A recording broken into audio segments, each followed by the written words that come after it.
On this side, we have a clearing of 6,100 square feet, and on this side, we have a clearing of 5,500 square feet. So about 11,600 square feet, a little bit more than a quarter of an acre. Rather than originally, this was a half an acre, this was 0.33 acres, so 0.8 of an acre.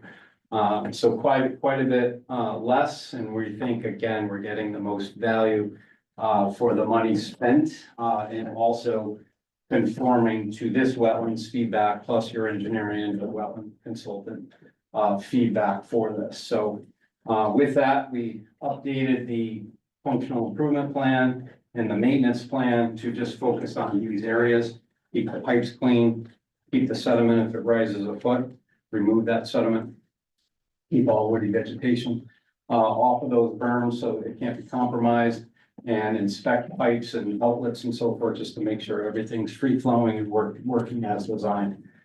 So we've limited the scope to those areas, and we're just asking your approval to be able to do that work. They would do that work for a year and then obviously maintain that in perpetuity. If they decide to do more functional improvement in the future, they would come back to you with future applications. So that's everything in a nutshell. If you have any questions, I'll do my best. Any questions from the commission members? Joe, there'll be a maintenance plan? Yeah, the maintenance plan is here, Okay. perpetual detention basin maintenance Who's plan. gonna have the responsibility for maintenance? Is that on the owners? The auto mall, that's part of this application, so now it's enforceable. Okay. Any other questions? Okay, I don't hear any. So we're to act tonight, I believe, because we already accepted the application. We're on the slate, we can act tonight. I'll make a motion that we approve the application as submitted and amended, and as appears on the plans that we're discussing tonight. Second. Any further discussion on this one? No. All in favor? Aye. Aye. Any opposed? Any Aye. opposed? Mhm. Okay, Great, all right, very good. thank you.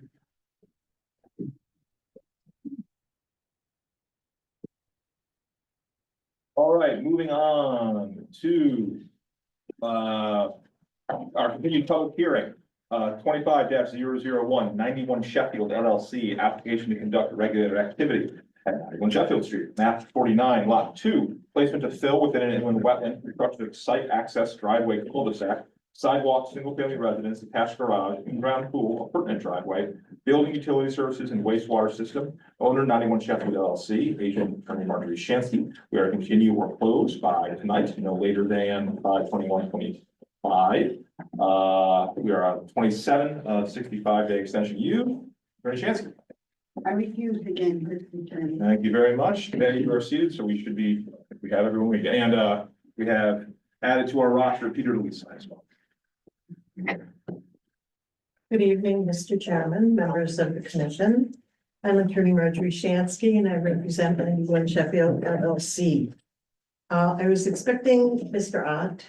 Anybody hear from Mr. Ott? I spoke with him. I thought he would be here. Yeah, I expect him. I will say that coming from the west, that there was a lot of traffic, but my God.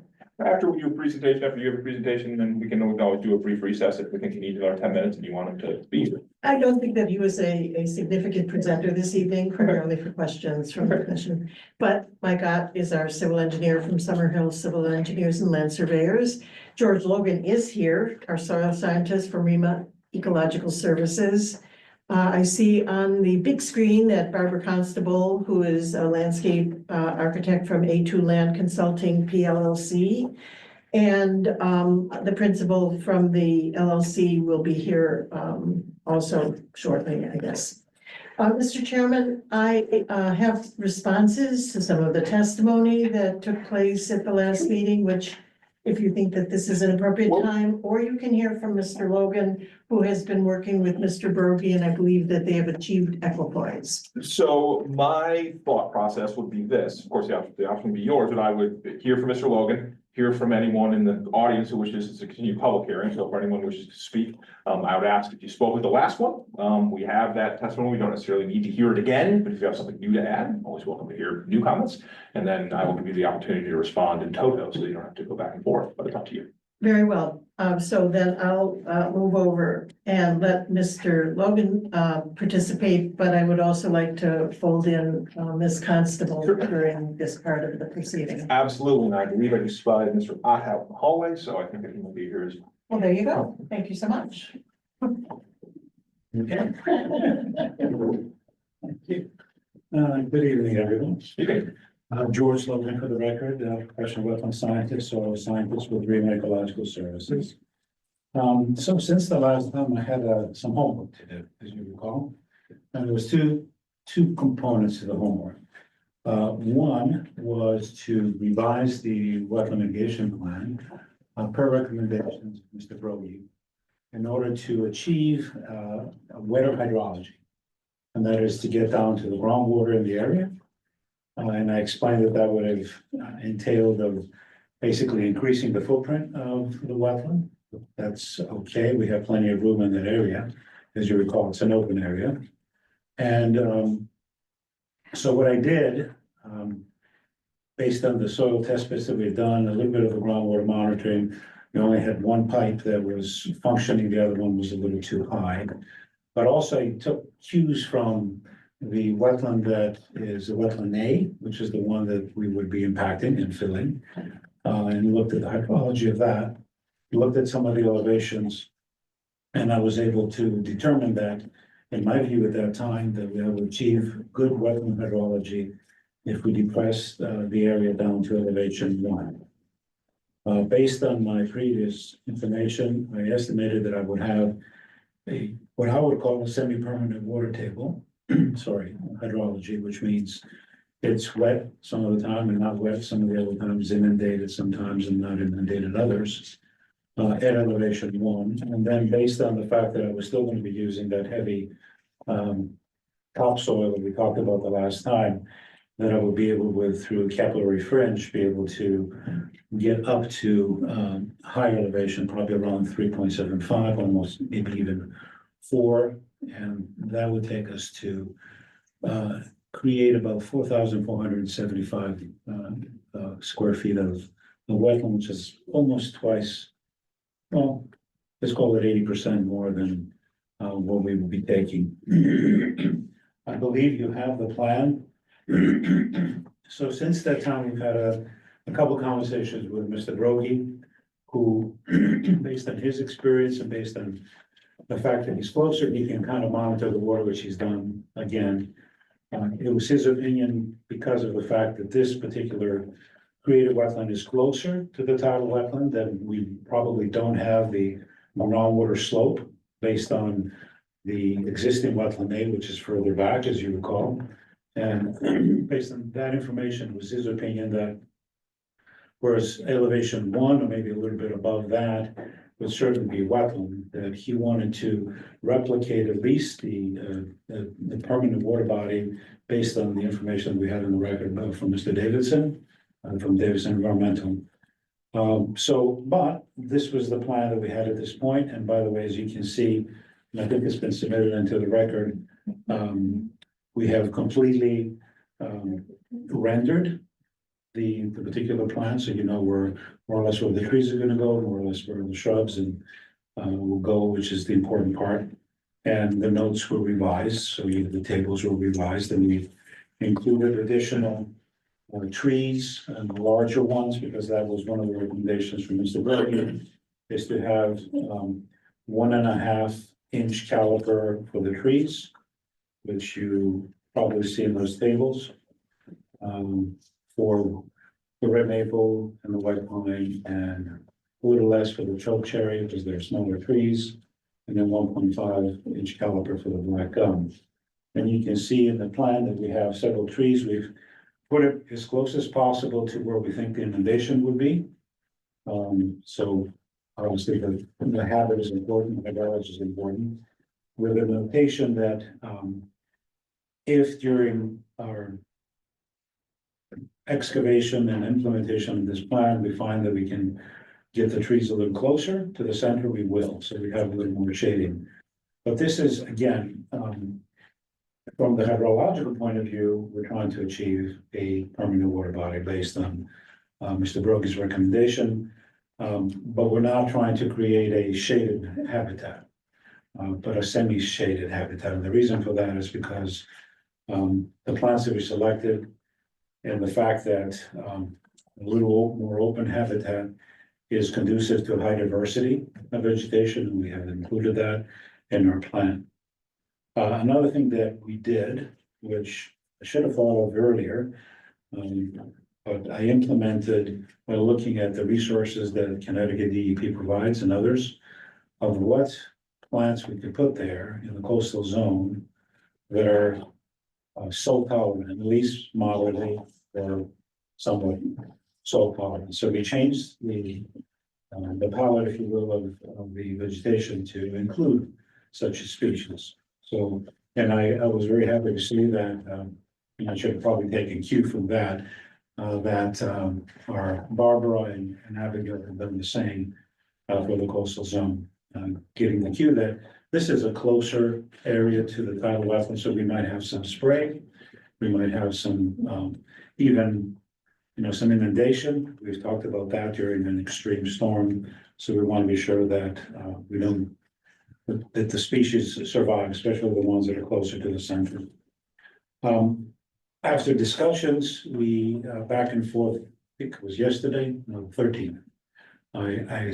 There's another report that I put in quick response to Mr. Brogy's report, where he wanted to see if we could, in that 1,000 plus square foot of what I call a semi-permanent inundation, if we would actually depress it and get down to elevation 0 or slightly below in order to have a permanent water body, at least in part of the 1,000 square feet. And I said, sure, we can do that, but what I would like to do is to monitor just to be sure that we don't make things too wet. And so Mr. Brokey thought that was a good idea, that we could do the monitoring, and that will inform us as to what exactly amendments we can do to the excavation and to the contours. And so you saw today, I included an additional little rendering. I took Abigail's and Barbara's plan for this area, took a snapshot, put a scale to it, it's a 20 scale at 8.5 by 11 format, and I have the approximate locations of 2 monitoring wells. And those monitoring wells would have to go down, and how we do it is going to be interesting, whether we use a backhoe during an extreme low tide to get down to 0 plus, meaning -0. But the idea is to get down to -1 possibly for elevation. That would give us enough information to know how the water table is going up and down as the tides go up and down, and there's an influence. Obviously, the groundwater comes through, and it's influenced by the rise and fall of the tides and the cycles that happen every day. So we said that's fine, and based on this, I think from my last conversation with Mr. Brogey, he thought that was a sufficient enough explanation that can get us to what he has prescribed, which is to have a permanent water body of at least 300 square feet in portion of that 1,000 plus square feet that I have in plus or minus 1 elevation 1. So that's kind of where we're at this point. The other thing that I did is I promised, and I won't get into that too much, is I went through the HIWF methodology, wetland functions and values, our U.S. Army Corps of Engineers descriptive approach, and I showed you how one would go through for each function and value and look at the qualifiers and answer those questions as yay, nay. And I also included a few notations as I usually do. So based on that, you see that, as I explained earlier, that the wetland that we're losing is low functioning overall. And I think with what we're doing and with Mr. Brogey's help and recommendations, we will not only achieve replication of functions and values, but based on what I've said before, of where this is, its size, diversity of vegetation that we're providing, with some good husbandry, which will happen for 3 years after implementation. I believe we will end up having a wetland that's actually better functioning than what we're losing. Okay, any questions from you? Yes. I do have one question. Have you actually, or does someone borne down to zero elevation and -1 elevation in that area to ascertain would it in fact be fresh water as opposed to brackish water, salt water or something Well, else? the assumption is that it is fresh water because you have a ground shed behind it and sloping land towards this area from the south. Similar to what is happening in the wetland that we will be taking. But the only way to know that is to go down to -1, say, and stick my salinity meter all the way down the probe and say, okay, it's 0.1 Wouldn't that be pretty easy to do, or am I, No, it's not difficult at all to do. So their assumption is that it's gonna be fresh water.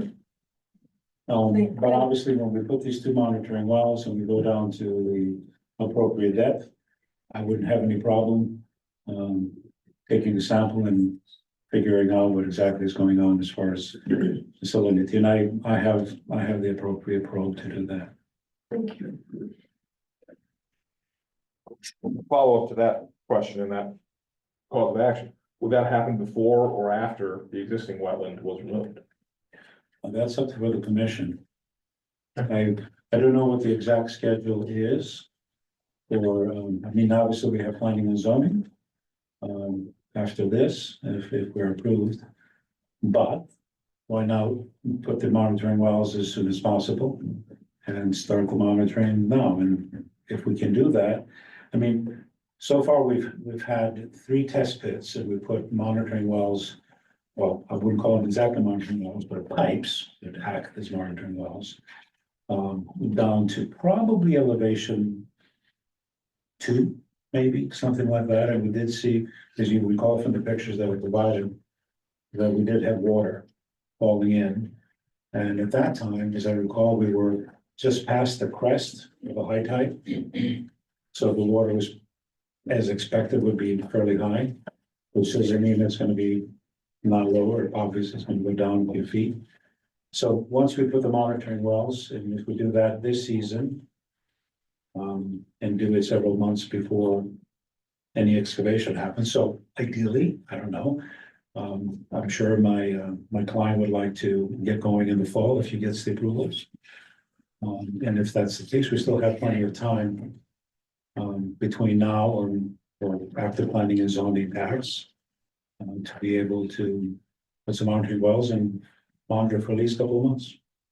And here, it's not like we're waiting for, the dry season or the wet season, because the influence is from, for the most part, from the tidal influence, meaning it holds the water back.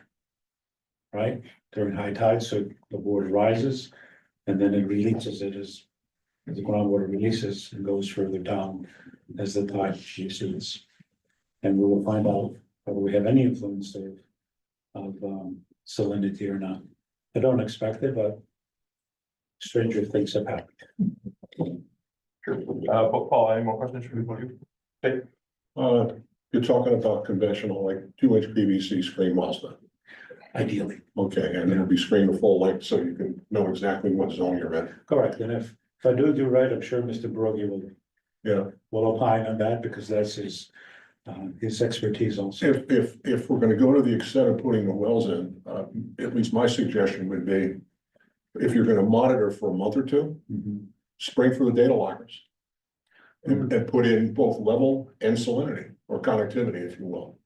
And that'll give you a time profile of what happens over the course of a tide cycle. Yeah, I've done that before. It's a lot of fun. I know, But again, it can be expensive too. well, in the grand scheme of things, it's not expensive. Yeah, maybe, I suppose you're right, The other item relative to that is that in the development plan, there is a when you come off of a sliver of land, and then there's two houses, one to the, I guess that would be to the north and to the south. West and east, I'm sorry. And that's the extent of the driveway, and the way it's laid out now, there's a catch basin getting that roadway drainage. And then a kind of a, right in the immediate area, an stormwater infiltration gallery. You're talking to the wrong person. All right, well, who's, So that would be Mr. Ott. Okay, well, I'm gonna ask more questions for any other. okay, all right.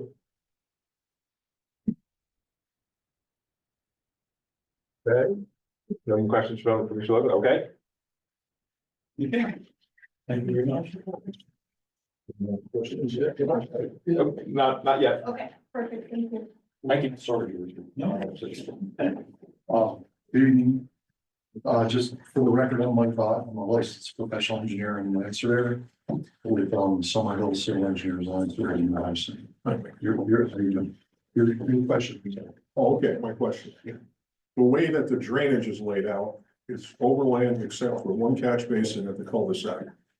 Okay, and then, I think from looking at the details, I'm including kind of like a inline swirl separator, if you will. You capture sediment and anything else that might come off in the driveway.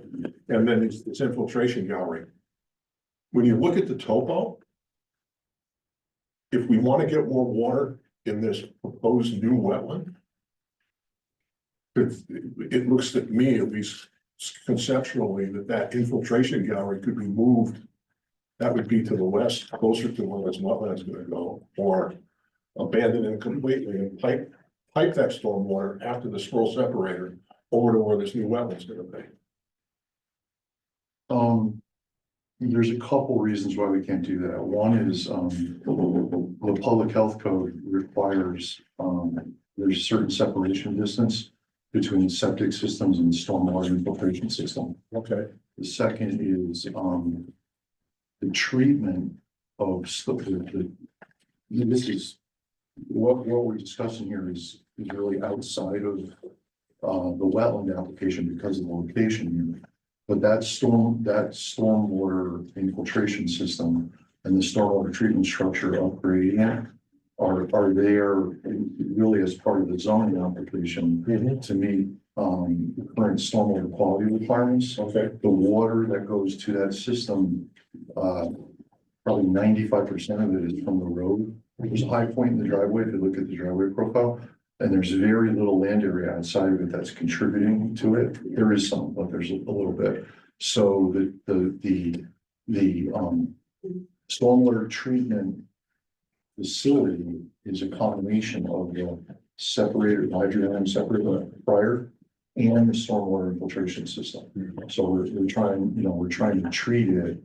That's how we're trying to treat it. And instead of having the surface water expression of a discharge of stormwater, infiltrating it into the ground. So again, Infiltrating it into the ground yes, at that location. So, I mean, one could argue that where it is right now is that because of the grade and the topography, that collected stormwater is gonna migrate to the west anyway. possible, but it's, if it, I think, given the test pits that we did, Yeah, it's likely to move vertically first. okay, I don't know the exact volume of the direction. It might be to the west, it might be, more to the north, out towards the marsh now. And I mean, I could look at the elevations, but but the basic idea though is the treatment system is a combination of the hydrodynamic separator and the infiltration. in lieu of the surface water discharge. Yeah, Yeah, yeah, when given the conditions here, and the test pits, the explorations that we've done, I think it makes sense. okay, There's one at the other end of the driveway too by Sheffield. yeah, right, I've seen that one. Okay. Questions answered. Anyone else from the commission for appreciation? All right, try. Okay, thank you very much. Sure, just one more thing. Sure, anything else you want to add? I Need to cut had, it short. these are, Chris knows these were coming, these are plans from the landscape architect's office. Should I submit those to you? Chris? Statement in reference.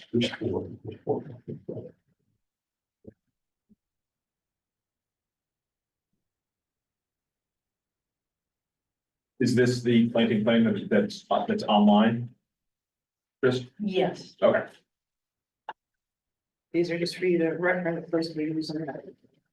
Paper copies.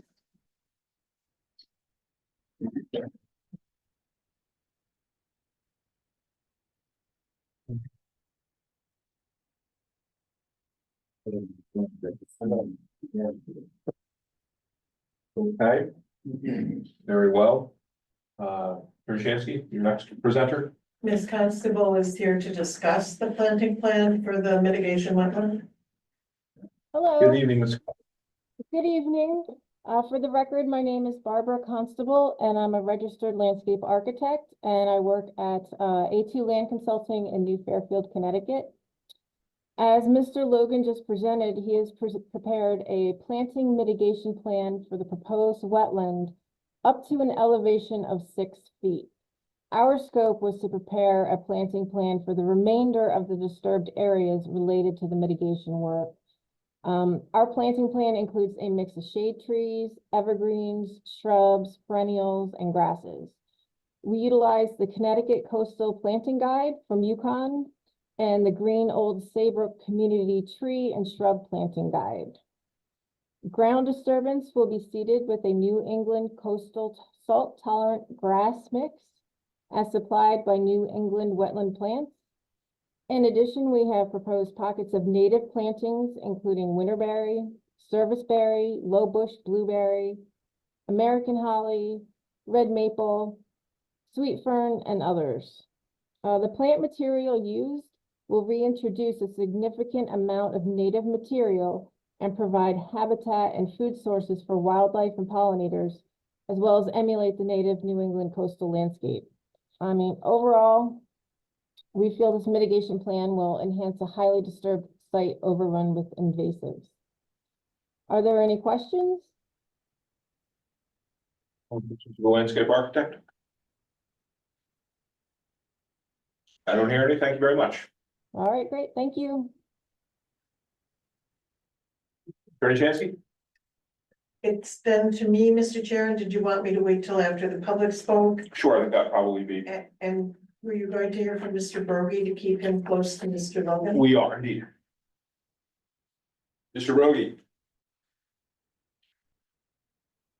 Oh, you are muted, sir. Oh, there I There you am. go. Thank you. I had issued a brief letter report with just a couple of points to which Mr. Logan has responded and that we have discussed with regard to ensuring that the proposed wetland area will have an adequate saturated surface and then an adequate area for standing water to, in the spirit of replication of the existing wetlands. And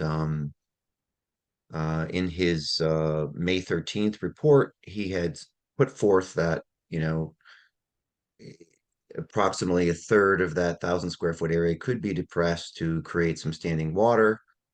And we've taken him up on his offer, and he has concurred that some additional monitoring is warranted. Typically, you know, groundwater monitoring wells are really required to determine adequate hydrology for a proposed mitigation area. And so I feel comfortable with, he had submitted a plan actually today showing 2 groundwater monitoring wells.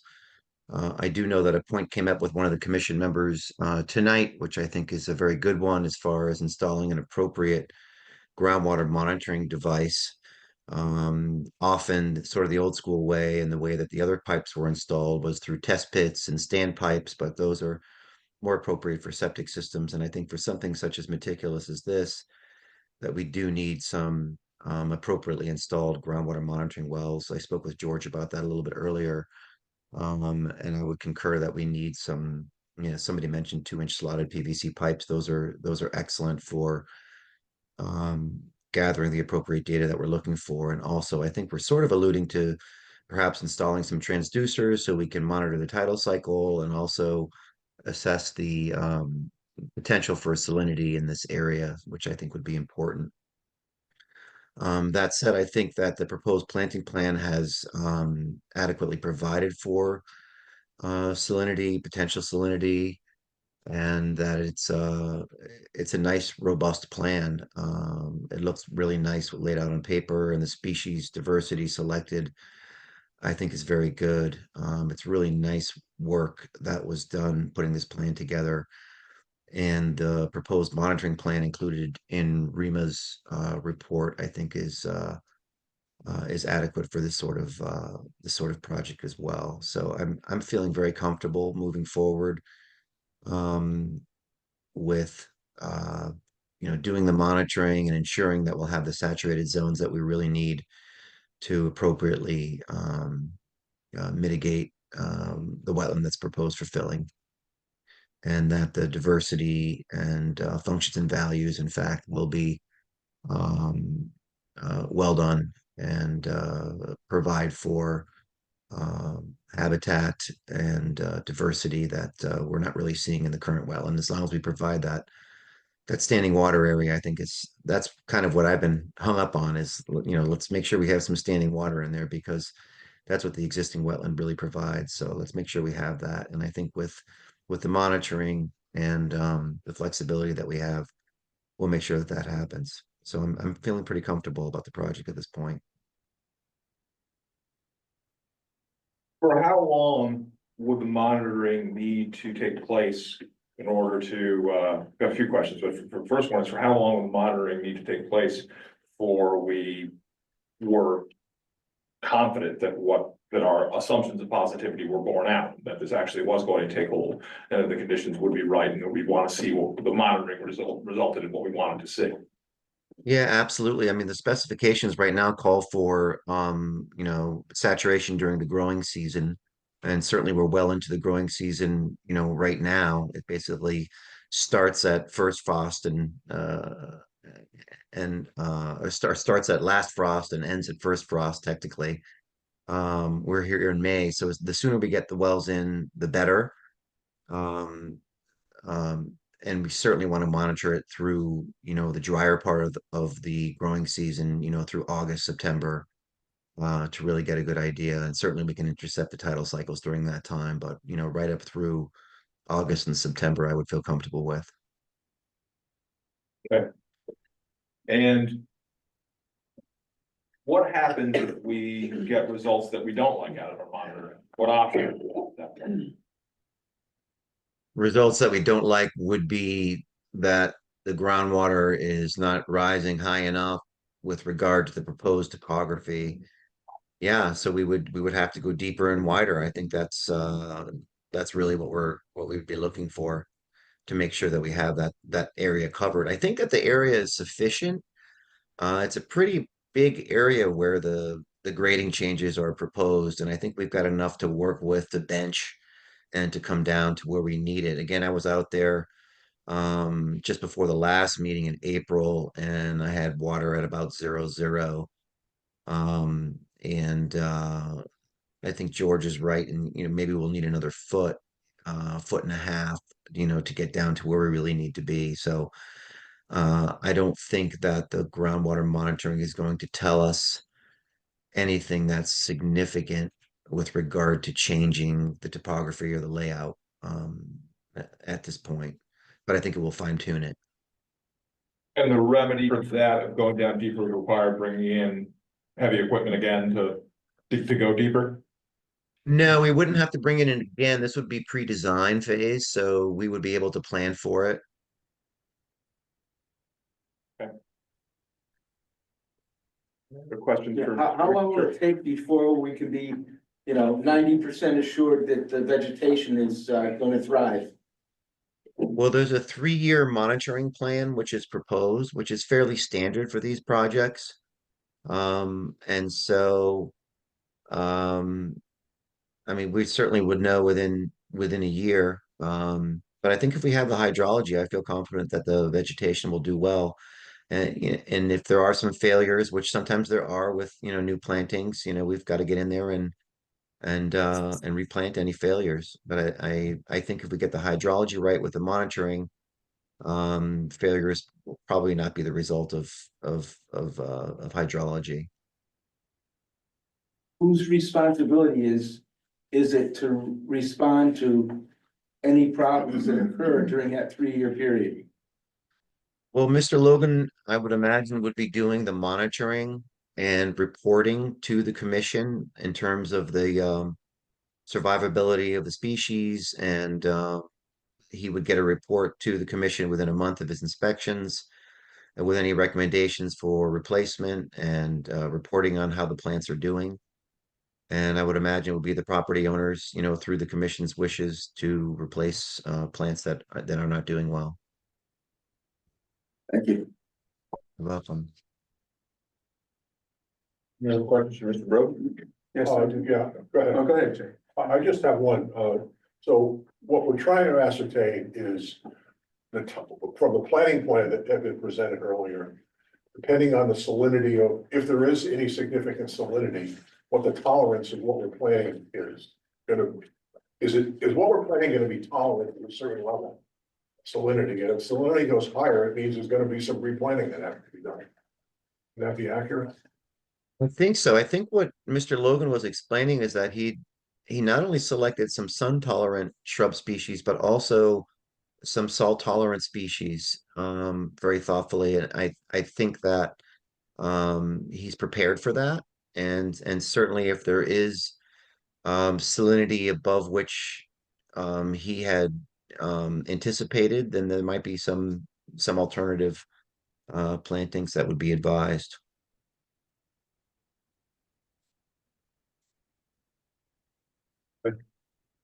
That's no question.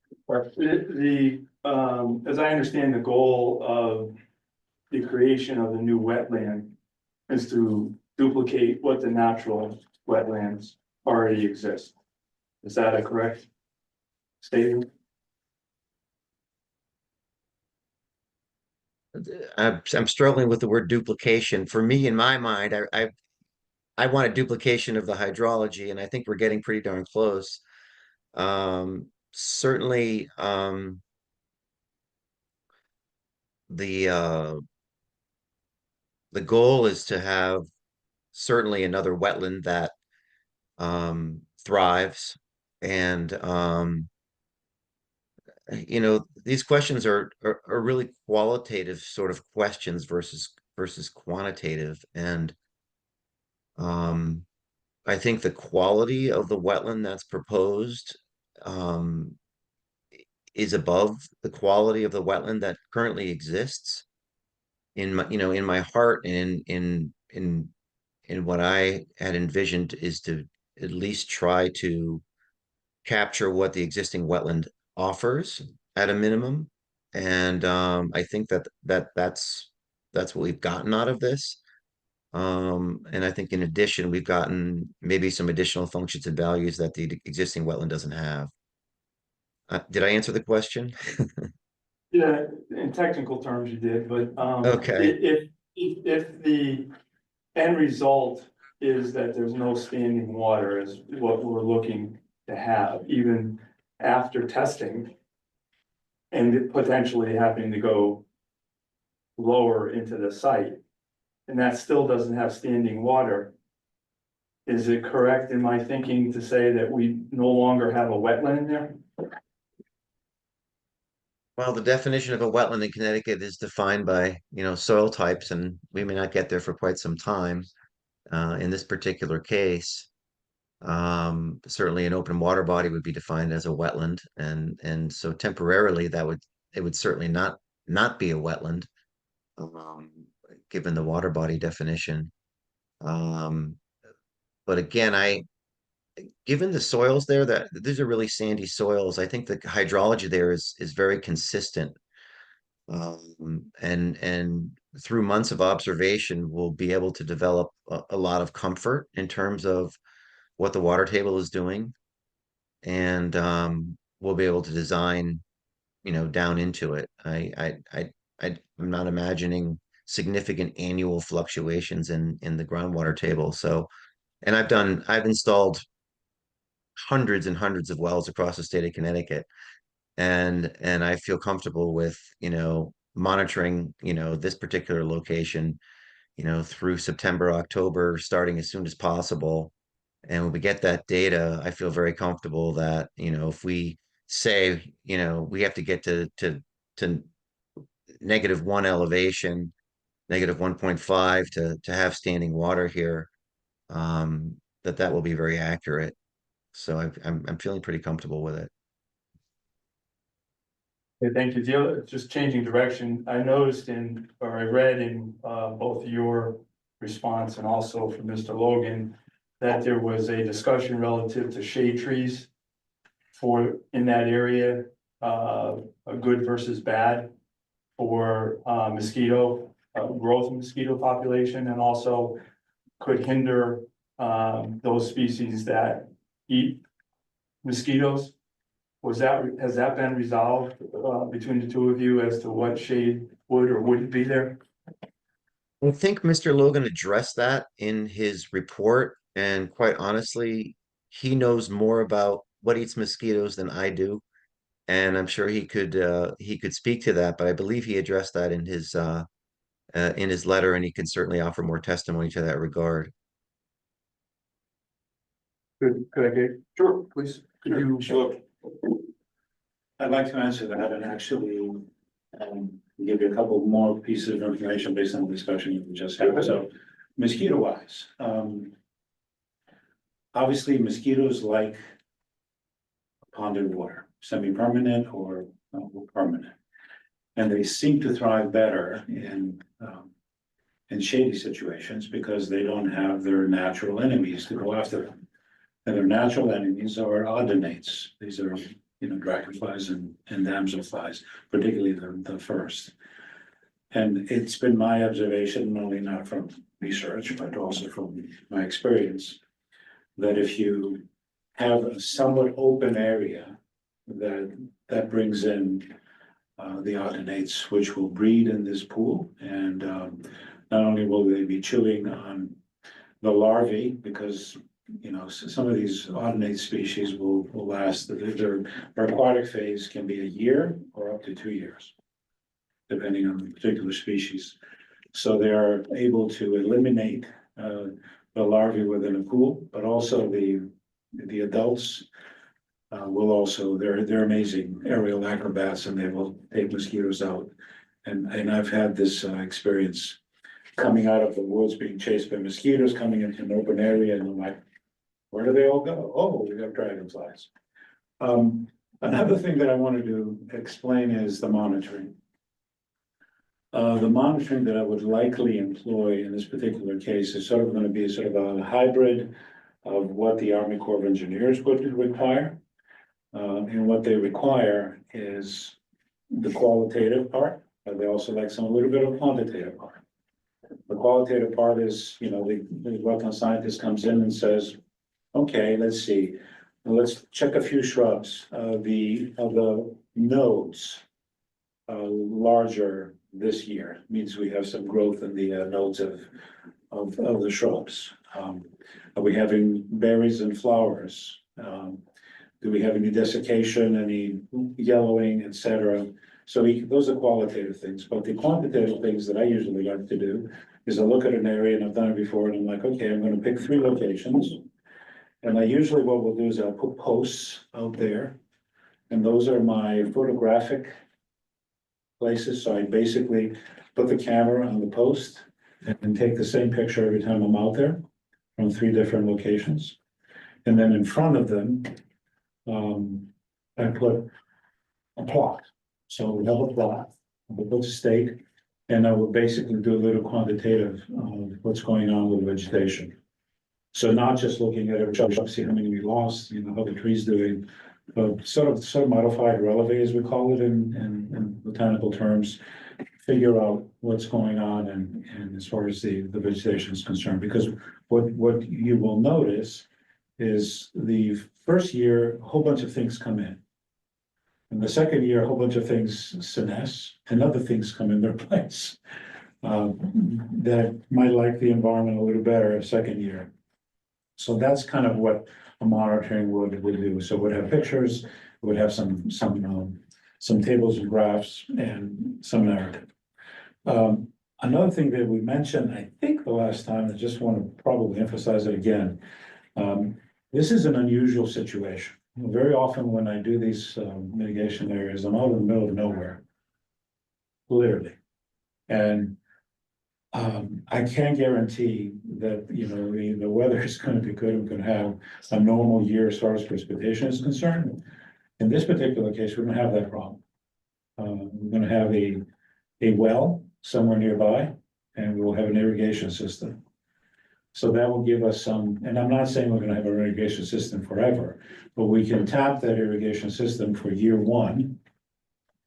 And then if we have a drought for year 2 and 3, we could supplement in the irrigation, and that will ensure us, give us an extra margin of confidence that these plants that we're planting and these seeds that we're putting down will succeed. And the very important part of this whole equation, based on my experience, is to be going after invasive species. That's primary. We have a little bit of, and if you look at the plan, we only saw plan number 1 from Barbara today, but she has a whole other several sheets that show the invasive species that will be removed based on the Bartlett study and the Davison study. So I'm assured that a lot of these invasives will disappear before we even go in and plant anything, which is good. That doesn't usually happen. Usually we go, okay, well, we're going 25, 30 feet off my mitigation area and try to get everything rid of, and then hope that it's not going to come back in year 4 that I'm going to be away.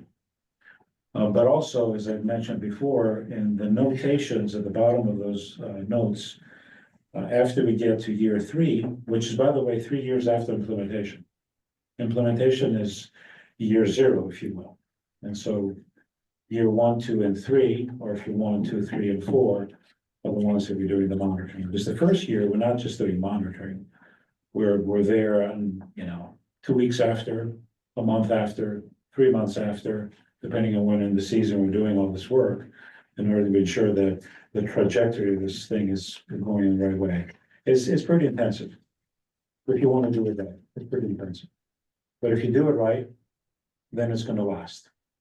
And we have several good examples throughout Connecticut where that work was done. Usually it's an Army Corps of Engineers purpose if they had to. And I'm involved in one right now. And that's what guarantees success. But very often we don't have this level the speed within a private property. Usually you're somewhere in the middle of nowhere in a commercial property or somewhere else where you can't follow up as much as you can. But in this particular case, where we have a very high degree of probability of success. I've got a question for Mr. Brody. I'm sorry, Mark. No, I'm done. I'm done. Thank you. Looking at this, I think that it's been established that this wetland is considerably closer to the tidal area than the existing wetland that will be removed. Is that fair? Yes. Okay. What would be the impact? Oh, back up a bit. And, the existing wetland that's going to be removed has been around for some period of time, right? It's an established wetland. It's been there for as far back as anyone really has a record of, right? We don't have a documentation of when this wetland didn't exist. So it's been there for decades, I imagine. Yes. So that wetland, the existing wetland we have, is apparently far enough away from the tidal wetlands that it's been through several storm seasons. It's been through Sandy. It's been through Irene. It's been through It's been through all the storms that go back. This would be a different one. What would the effect be on this wetland, which is closer to the tidal areas, if it were to be inundated by storm surge?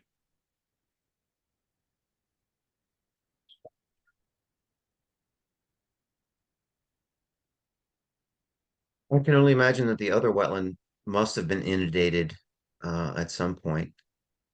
And it survived. Yeah, and it survived, and maybe that speaks to, the lack of vegetative diversity in and around it. It's in a forested area. The trees are substantial. you know,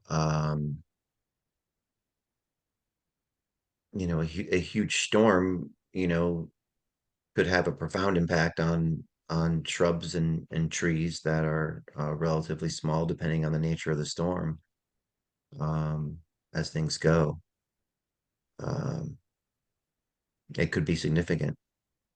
I mean, there's no other way to really couch it. I'm very sensitive to sea level rise and the intensity and frequency of storms that we're having these days, and I don't think we should expect anything less. Um, what does happen is, the storm eventually subsides, and again, if we the trees and shrubs that are native to our shorelines are inundated and devastated by storms, and they return. And I would imagine in some form or function that this wetland, in fact, would return as well in some form.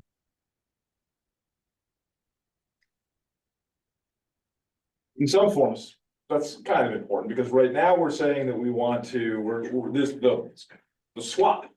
It's essentially boiling this all down to its gravamen of it is, we're taking a quote unquote lower functioning wetland and we're replacing it with a higher functioning. If this wetland, which is closer to the area that would be affected by a flooding, a saltwater flooding, a storm surge, something like that coming out of the marsh, it comes back in some form, the level of confidence that we have that it would come back in a form that would be better than what we're taking away. Well, I guess I'm wondering is, given the location of this closer to an area that could be inundated by saltwater or storm surge, is the improvement that this wetland offers over the existing wetland sort of ephemeral in nature? That we don't know how long it's going to be a better wetland than what we have. We sort of know what wetland we have. That's probably not getting better or worse. It is what it is. It's been there forever. Might not be the best wetland in the world, but it is what it is. It's stable. We're getting this shiny new wetland, and we're gonna have 3 years of maintenance on this wetland. For how long after that 3-year period is this shiny new wetland gonna be any better than the wetland we have now? I guess that's what I'm wrestling with. Right. Yeah, I can understand that. I mean, I always look at the landscape of the unfettered wets landscape as being 10,000 years old, quite frankly. Um, and we really just don't know what the effect of a storm surge would do, to the wetland. I think the fact that we've got salt tolerant species going in there, I think that bodes well. We don't know if it would be scoured out and all the vegetation removed, or if some of the trees would survive. I mean, we just really don't know. Certainly we would imagine that the hydrology would remain relatively stable, unless, of course, enormous amounts of sand washes in there. And yeah, that's a good question. We just really don't know. Any other questions for Mr. Rogie? Not a question, just an observation. You were talking about, and you were talking about relative impact depending on the distance from the tidal area, if you will. And when you look at the way that this new wetland is laid out, and you look at the 50-foot setback, but the edge of this wetland is about 25 feet from the tidal line. Okay, the existing one is something like probably 175 feet. So there is a distinct, it's not orders of magnitude, but there is a distinct difference in terms of the distance from the tidal line. Closer. Mr. Chairman, may I? So unless anyone has any questions for Mr. Rogie. Sure, go ahead. Yeah, so I agree. I mean, your questions are valid. There's always an uncertainty for these things because we can't predict nature. Right, and we do have rising sea levels, so that's a complication also. However, if you look at the code, that we're talking about, it's not like we're next to open water. So we have all this marsh that's protecting this edge. And there are many, much of vegetation that's there, even though we don't like some of it because it's invasive, that has survived. And, you know, there are trees there that are 20, 30, 40, 50, 60 years old, and they seem to have survived, although some are not doing very well for other reasons. So the other thing too, if you look at the existing wetland, and I don't have right now the plan in front of me, but I'm going to take a guess at it. The critical elevation for the existing wetland is about 8 plus or minus. And the critical elevation for this wetland that we're creating is about 7.5. You'll see that in your, I'm sorry, if I may. You have a elevation 6, then you have an elevation 7, and then you have a 7.5, which I don't show. And then you have 7 again, and then you drop down. So we're creating a little gradient.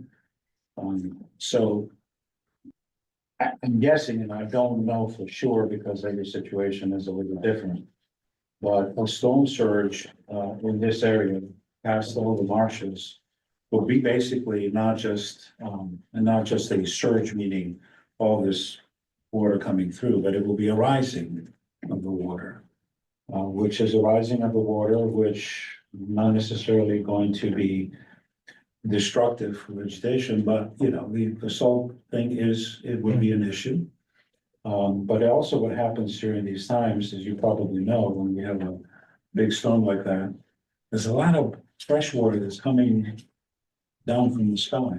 So it's automatically as a, you know, dilution of that salt water. Not that that salt water is not going to have an effect, obviously it will, and then we'll have to, but. So in that 4-year period, if we, God forbid, we have a big one, we're gonna have to revisit and redo whatever we need to do. And we need to be sure that these plants are secure and growing robustly enough so they can withstand a rising of you know, tidal flux into this one. I'm looking at I think we're looking at the same thing, the plant schedule. I'm looking at the plant schedule 91 right now, which I think is might be a chance graph. And I see in it a pink line that says flood zone that goes across it, right to the inland side of the well. Let's see. I didn't have that particular plan, but yes. I'm looking at this one. Yeah, no, we're definitely not right, so, yeah. So this new wetland, newly constructed wetland is entirely located within the flood zone. So is the existing one. Okay. Yeah. Thank you. Okay. Attorney Shancy, anyone else you wish to present before we move on to public comment and then your response to public comment? Fair enough. Nothing else. Nothing else for you? Oh, wait, question? Yes, go ahead. Can I ask one question? Absolutely.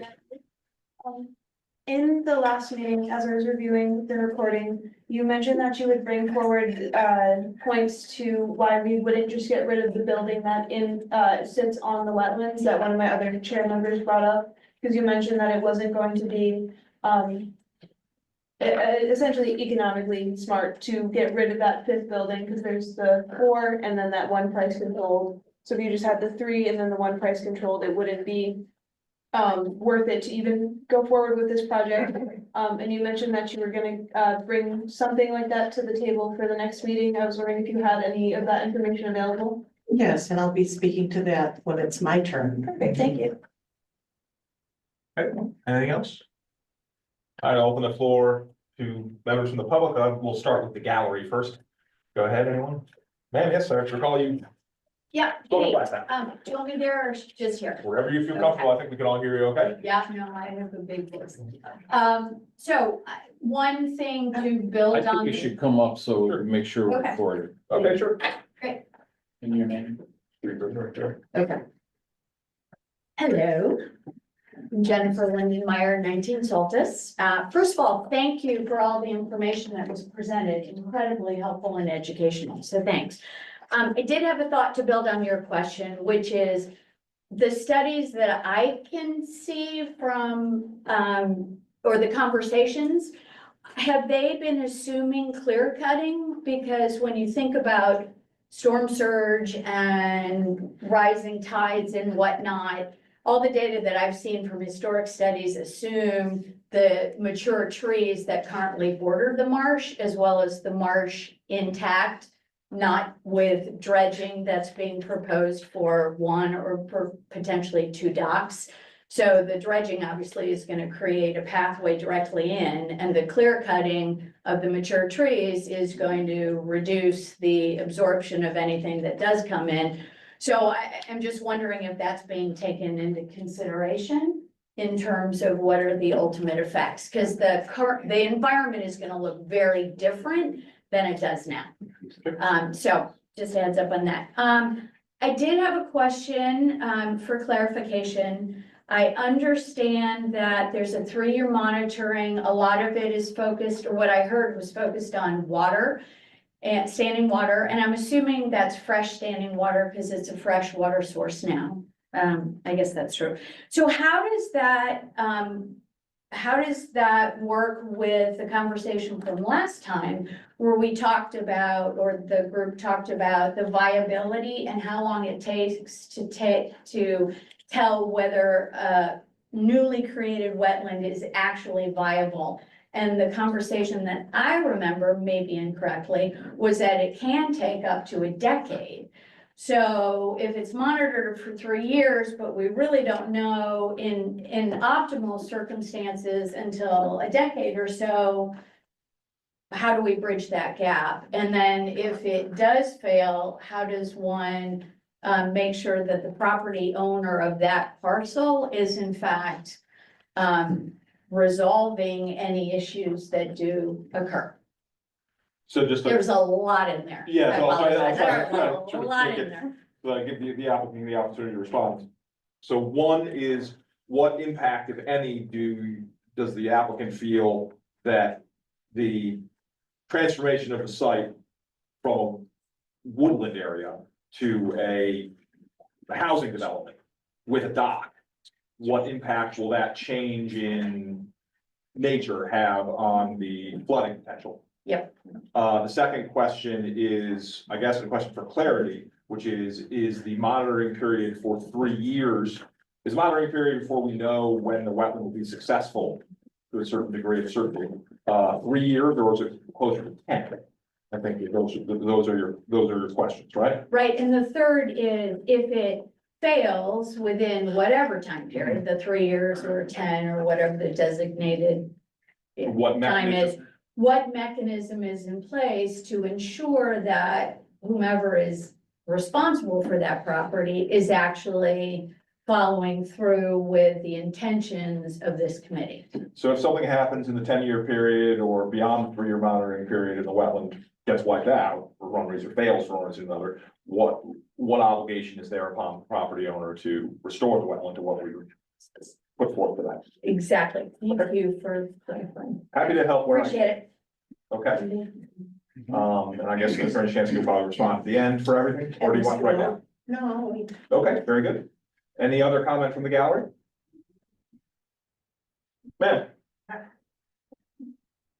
on up and introduce yourself and let us know what you have to say. My name is Vivian Partridge. I'm Vice President of the Board of Directors of Saybrook Village at 55 Sheffield, which is and the board is the legal owner of this place. It's an independent living place for elderly housing, but it's independent living.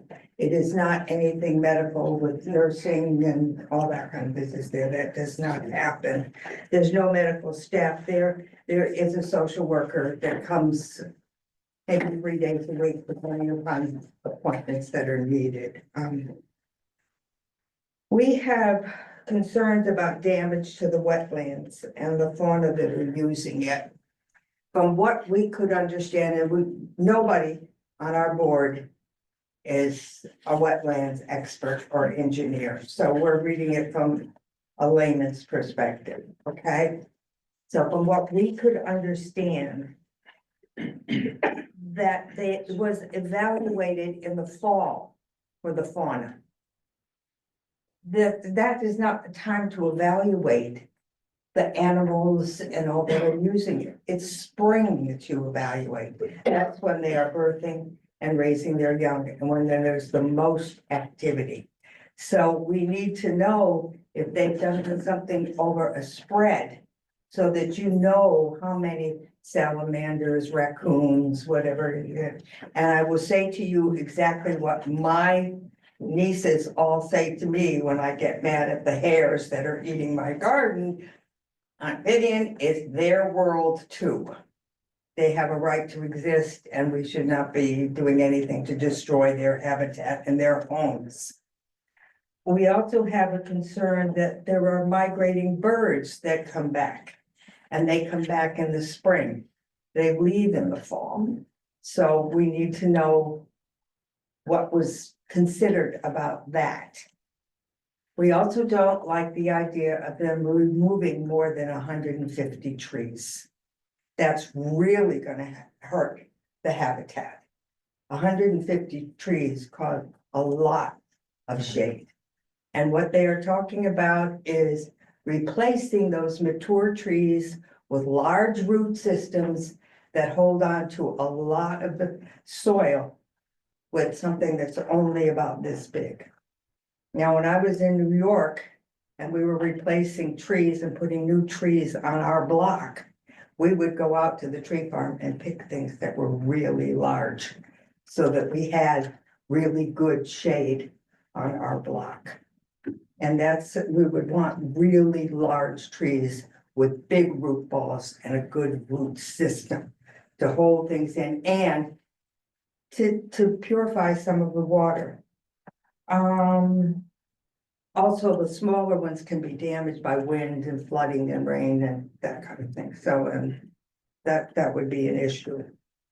We are also concerned about flooding, because you are moving a really good, long-lasting wetland that has been doing good for us. We haven't been getting flooding. And moving it down closer to us, making it bigger. And I don't know if when you have looked at the tides that have a lot of effect, if you've done it when there's perigee, when the moon is closest to the earth. And that will make tides higher in coming in. So we really are concerned about units 18 through 36 would be closest to that area. We have already had our flood insurance increased because of climate change. If they see that there is a change to the wetlands and a chance of more flooding for us, we really can't afford to keep raising it up on these people. You know, it's just not able to be done. Let's see. I did hear that you said that the project is not financially feasible if building 5 is removed. But the reason it seems to me that we have to get rid of the old wetlands is to put building 5 on top of it. It overlaps.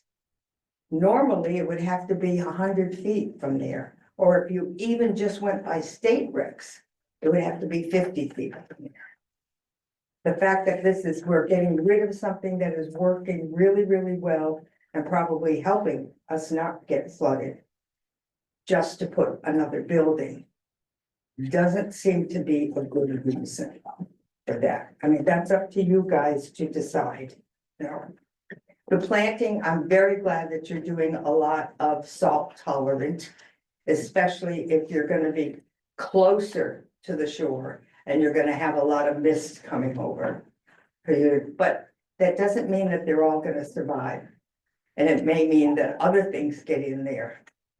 So that's basically what we're about. We're really worried about our complex getting flooded and our flood insurance going up. So my last comment is, you'll make a decision. You're either gonna hold these people accountable like you hold every other person on the shoreline, or you can genuflect to the almighty dollar. It's up to you what you want to do. Thank you for listening. Thank you very much. Okay, anyone else from the gallery? I don't see any hands in the gallery. Anyone here from online want to be heard? Attendees raising their hand. I don't see any virtual hands. So I will turn it over to Attorney Shansky to respond. Sure. Hello there again, George Logan for the record, Green Lake Ecological Services. One question that was a legitimate question, I think we addressed that last time a little bit, was when will this, I think if you could speak up, if you wouldn't mind. this created wetland, when will it be functioning? And what I remember saying the last time is it will be functioning in year one. Now, why do I say that? Well, because within year one, we will, our standard that we're going to be achieving is 90% vegetative cover, not anything less than that. So once you get the vegetation going the first year, you're gonna have shrubs, you're gonna have trees, you're gonna have herbaceous species, ones that have flowers, ones that have, plants that have berries. So immediately you're gonna have more wildlife, because it's an open habit rather than what we have under wetland A. We're gonna have more avian activity. We'll have similar mammal activity. We might even have some amphibian activity. Toads are prolific, so that could happen. And we're certainly gonna have a lot of invertebrates, like Lepidoptera, butterflies, moths, that are gonna be using this area more so because of the vegetative cover than they're using the existing wetland. So that would be my answer to that. Now, I understand that Vivian, Ms. Partridge, that was here just before me, was saying, well, we need to look at this wetland during the spring season, and we have. There's a whole report from Davis Environmental where they went out and looked to see if this was a vernal pool or not. And so wildlife biologist like Mr. Davison goes out, he looks at the entire. So if he saw some other species that he thought would be important to record, but he saw nothing. And he was there in the spring, the proper time. So I think we have plenty of inventory during the early portion of the growing season. Thank you. Nice to follow. And we'll let them get through everything, otherwise it becomes a back and forth. Okay. For the record, Attorney Marjorie Shansky. As we are nearing the end of this hearing, there have been matters that are squarely before within the jurisdiction of the commission and some that are not so much within the jurisdiction of the commission or under review in the moment.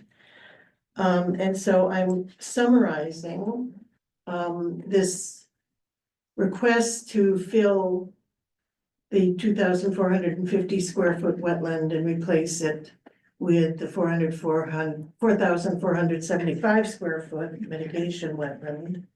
And we have the opinion of two soil scientists, two wetland professionals about the likelihood of success and the mechanism to achieve that goal.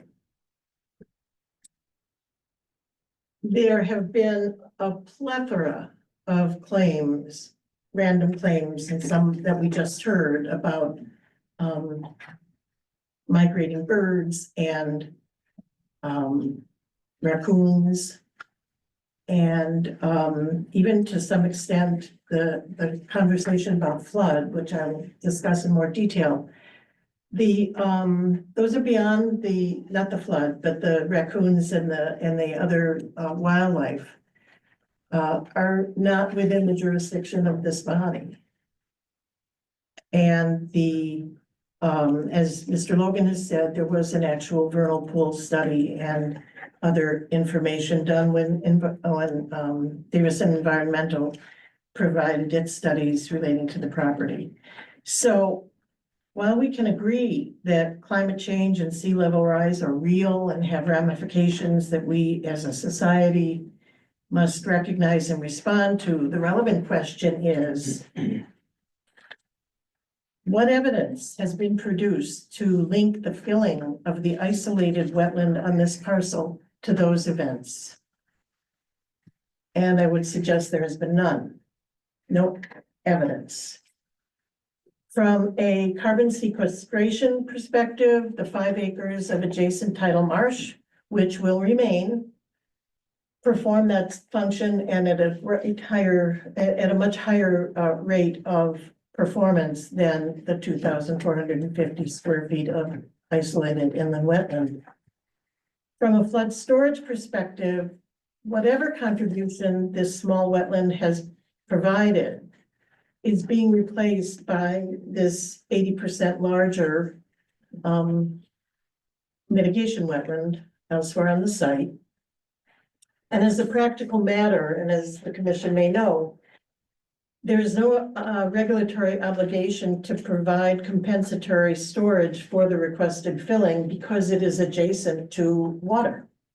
And that is, and if you need more information about that, Mr. Ott can speak to that. Now, in reviewing the correspondence in the file, the Conservation Commission wrote a letter to you dated April 10th, and in that letter, the Conservation Commission persists in identifying the subject property as open space. The property is not open space. It is a privately held parcel of land that was previously developed and that is sought to be redeveloped. And it is true that the parcel is rich in natural resources, including tidal wetlands, and that the applicant is honoring the ecological setbacks, including the tidal wetland setback and the gateway conservation setback, which makes the Conservation Commission's comment about the private owner's effort to redevelop its property hyperbolic overstatement and calling it a loss of the natural resources on the site. It's quite the contrary. Not only will the natural elements of the parcel not be lost, they will become open to the public, conserved in a way that is consonant with the statutory role of a Conservation Commission, not antithetical. One of the most important sticks in the Lokian bundle of sticks that attach to private property ownership is the right to keep others out. No trespassing. That's one of the fundamental important rights of private property ownership. This applicant is saying, come on in.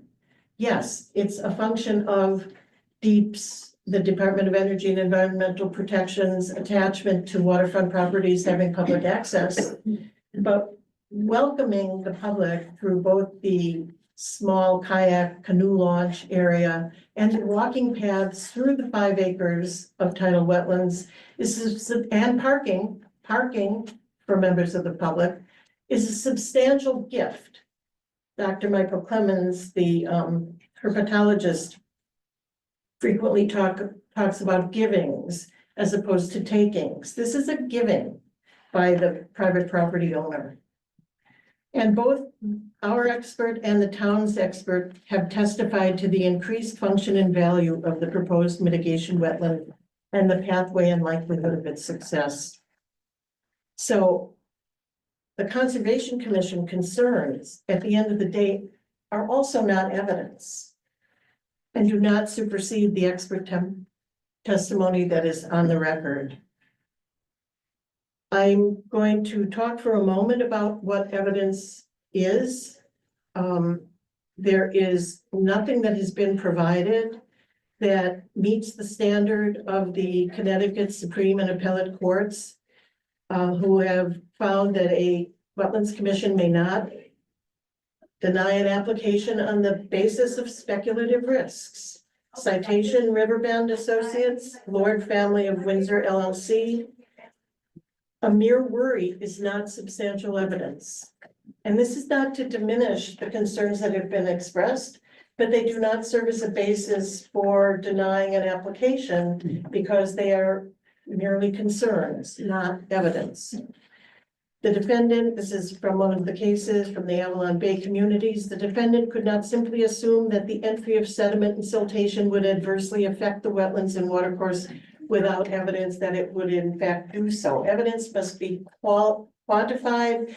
There must be an actual source and the identity of the impact must be stated. Yes, sir.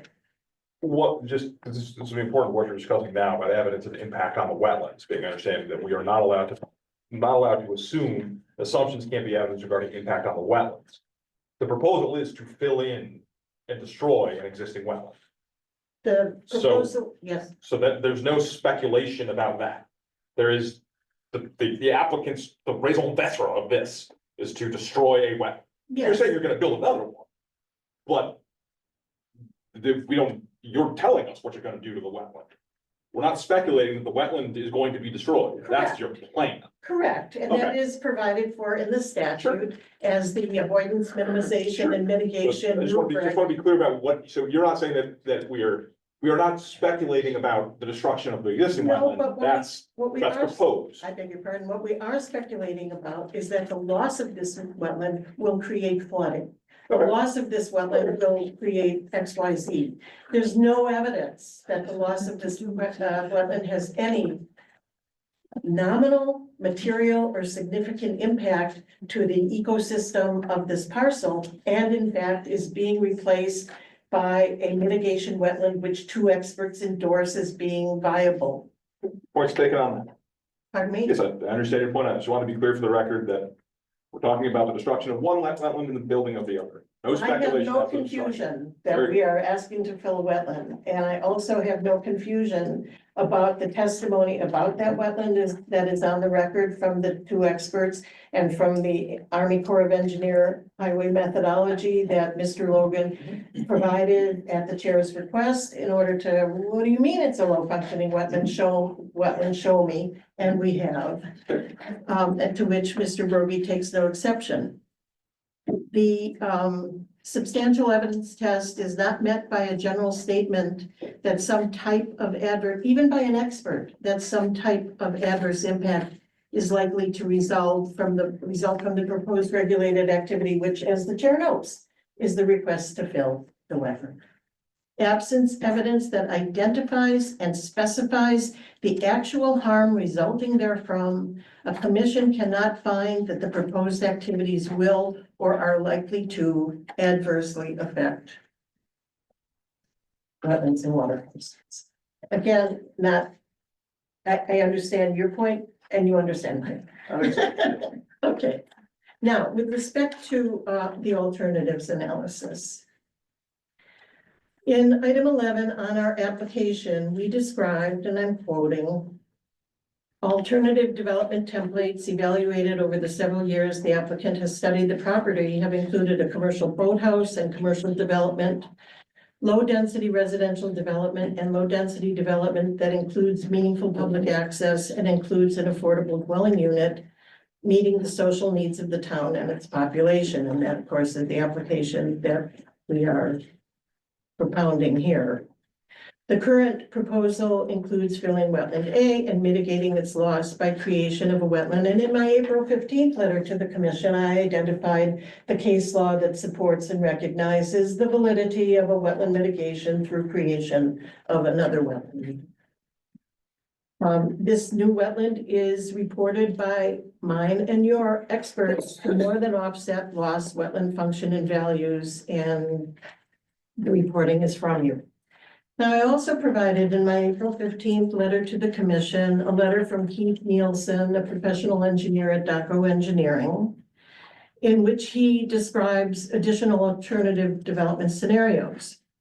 He identifies the site is extremely complicated to analyze because of the robust environmental resources located on it, and limited access by water against the area needs of most marine commercial uses. The land is zoned marine industrial, and so not only is he responsible for the permits for the dock that is being sought in connection with this ultimate development, but he has, understands marine commercial uses. In his letter, he discusses marine dependent uses under the existing MI zoning, and he describes the sought alterations at the water for feasibility in the shallows of the North Cove for a marina or yacht club. He estimates that dredging a 50-foot wide channel to a depth of 5 feet below mean low water would involve removing 10,000 cubic yards of mud over an area of 50,000 square feet or more. If open water disposal options are available, the price of this undertaking would be $4 million. If upland disposal is required because of unsuitability of the material or unwillingness to authorize the placement of dredged marine silts in Long Island Sound, the upland disposal option would be on the order of $12 million. There is no known commercial activity that can support this type of startup financial burden. That's from Mr. Nielsen at DACO. He describes an upland boat storage facility, which would likely include a storage rack frame or building and some mechanism to get boats in and out of the water. Either open or close the frame or the building. It would be necessary to clear and level a good portion of the site. And he also posits among his other alternatives, 100 boats could be stored on this site over winter with their accompanying issues of toxic solvents and whatever else that people use both in their boating and repairing their boats. That is a distillation of Mr. Nielsen's letter, again appended to my April 15th letter in the record. It is also the case that the extant buildings have rights associated with their non-conforming locations. There are several buildings still on the site, and there is actually also a building site not still extant. Under Connecticut law, there are constitutional rights to reestablish those buildings, a couple of which are in the tidal setback and in the gateway conservation zone. But under Petruzzi, they have a right to continued existence, and that would be a development alternative that for a plethora of reasons is not as desirable as the low density residential development that would be zoning conforming and would accord with the comprehensive plan insofar as the next topic I want to discuss, that this marine industrial zone is an isolated, as it were. I'll show you a picture and I will give you a copy. I have a letter with my comments, but I wanted to talk about them rather than have you reading while I was talking. This is a segment of the old Saybrook zoning map. Truly just a segment. Here's the North Cove. Here is the MI zoning district, the Marine Industrial Zoning District, which is this parcel. There is no other parcel associated in the Marine Industrial Zoning District. It is this parcel. It is surrounded by Residence A zoning and this incursion of B1 zoning, which has residential uses and also mixed uses associated with it under the Old Saybrook zoning regulations.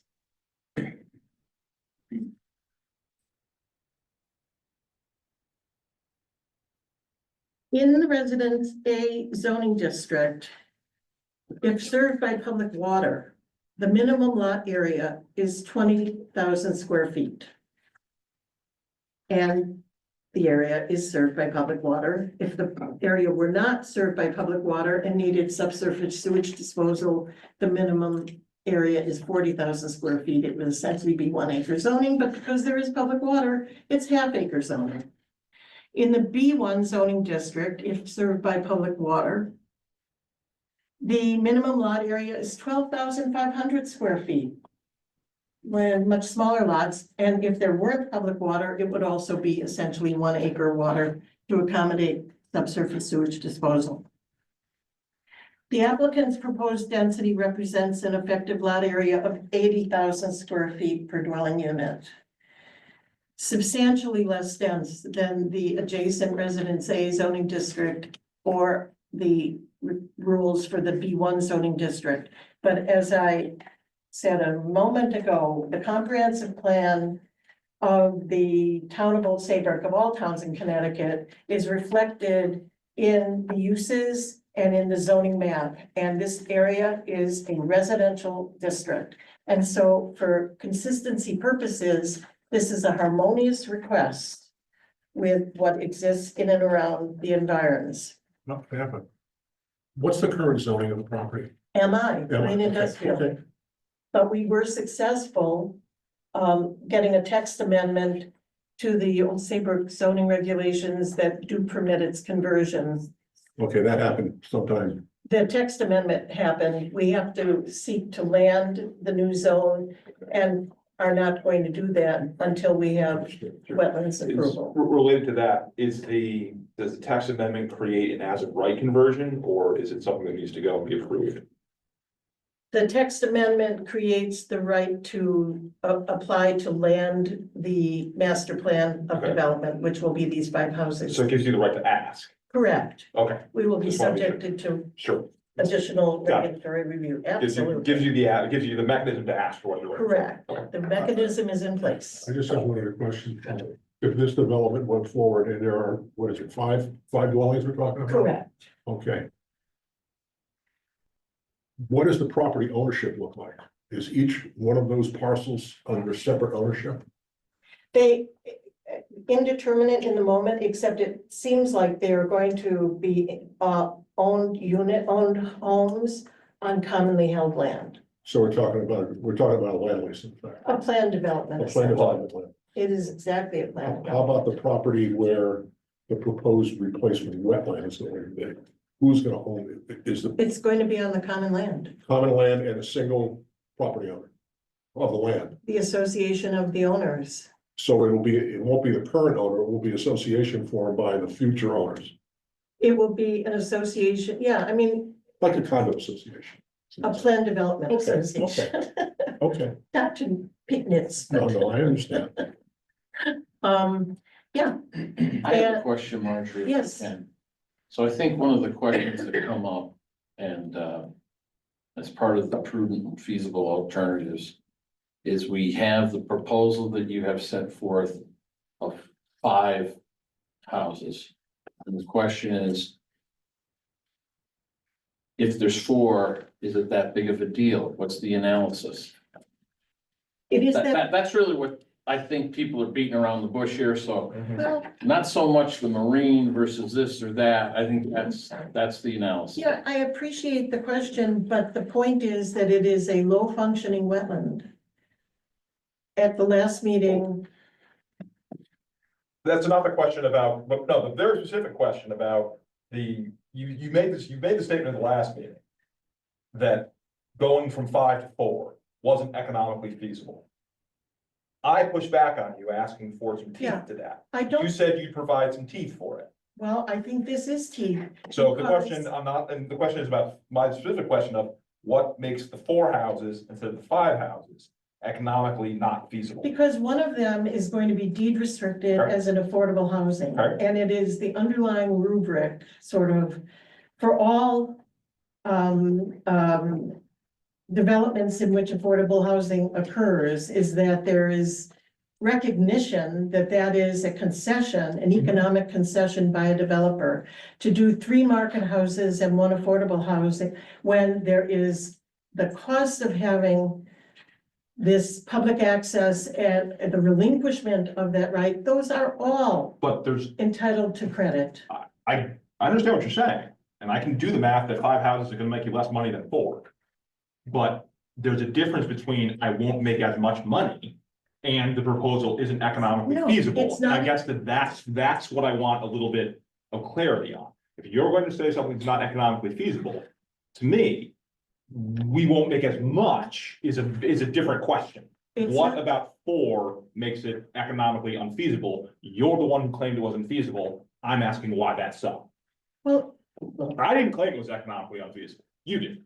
So what makes it economically unfeasible? What are we talking about? What gets from feasible, not as much money, to unfeasible? What does unfeasible mean to the applicant? it's unfeasible ecologically. Then ask about that. Talk about money. You said economically, not ecologically, economically. A What's making feasible it and prudent economic? alternative is sound from an engineering standpoint and economically reasonable in light of social benefits derived from the activity. Why is 4 houses instead of 5 not economically reasonable? That's my question. Because to invite the public to have public access, to put public parking in the middle of this private land are all You got it. given. You're saying that that's too expensive and you can't be done if you only have 4 houses. I'm saying what makes it, so what is the difference that makes it economically unfeasible?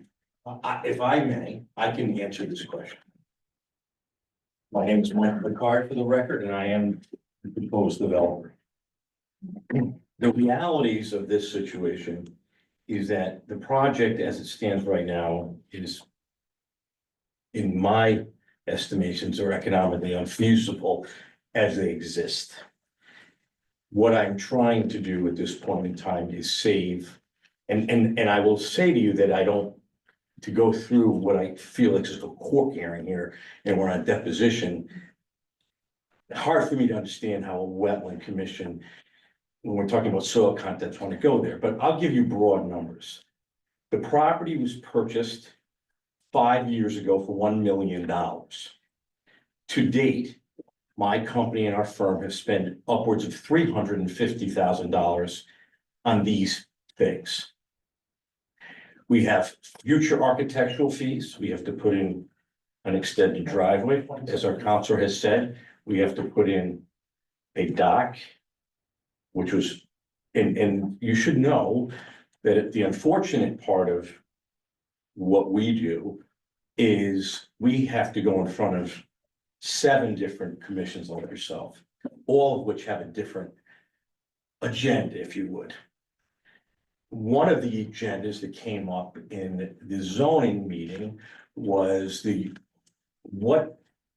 I initially purchased the property, truth be known, based on your former planner's recommendations to use the property in a commercial aspect. Our initial approach was to put something called the boathouse, would be a gathering area that we could rent out and put together with it a public access for kayaks. Without getting elaborate into that scenario, that prospect was put to rest because of surrounding neighbors and opposition and what was formal legal issues. It was then suggested to me by a variety of commissions that we should consider low-density residential.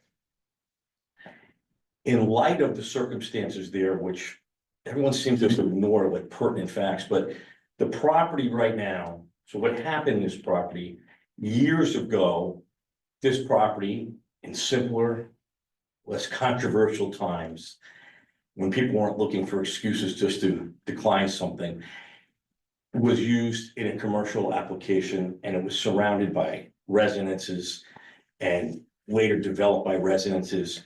And this supposed wetland, which a variety of people have talked about, including the first person that I spoke to when I met him, Rich Snarski, said, "This is a piece of shit. I believe it was man-made. You're gonna fill that." That's what he said. These are scientists. Now, I'm not a scientist. And then we went on and spent tens of hundreds of thousands of dollars to try to scientifically do this.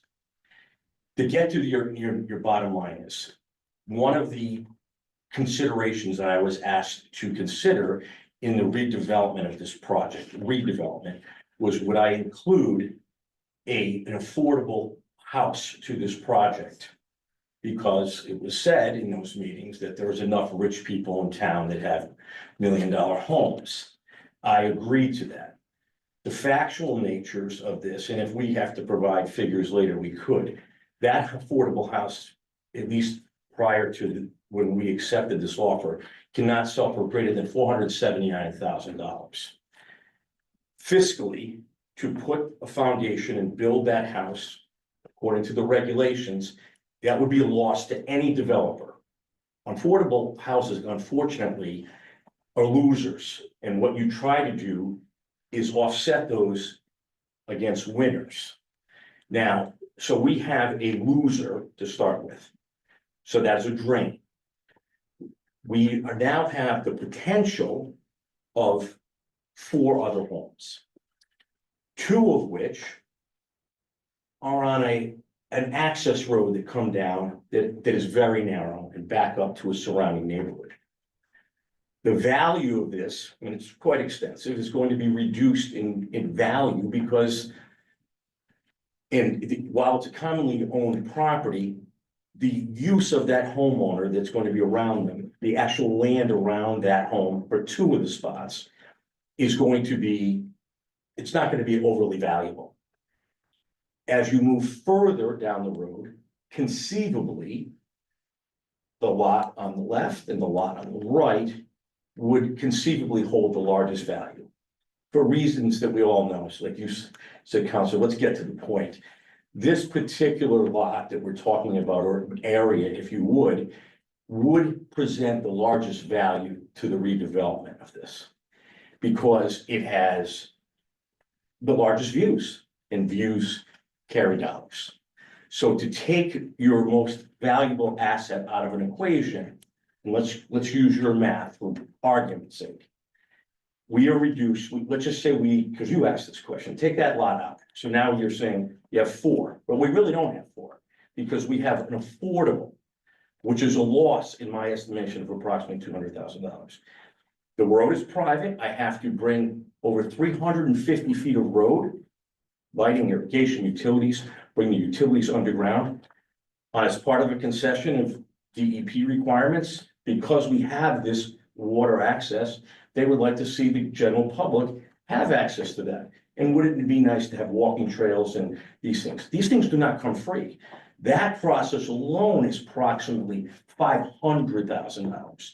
So before I even start to do anything, I have $2 million to $2.5 million of hard costs before I come out of the ground.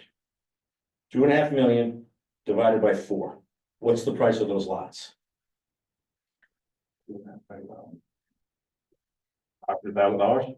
Cost, sir, cost. Then I have to build those homes. At an average price today between $375 to $550 a square foot. I'm not even talking about taxes, which I've been paying, insurances that I've been paying, demolition numbers, which we haven't really gone through yet, which is upwards of probably $250,000. So the reality of it is, if I hadn't already have $1.65 million sunk into this project, I would walk. And I would venture to say, if anybody wants to come up with enough money to make me clear, I'd walk. This is already not an economically viable project. And clearly giving up another buildable project in a very complex environment makes no sense whatsoever. That property is complex in every way.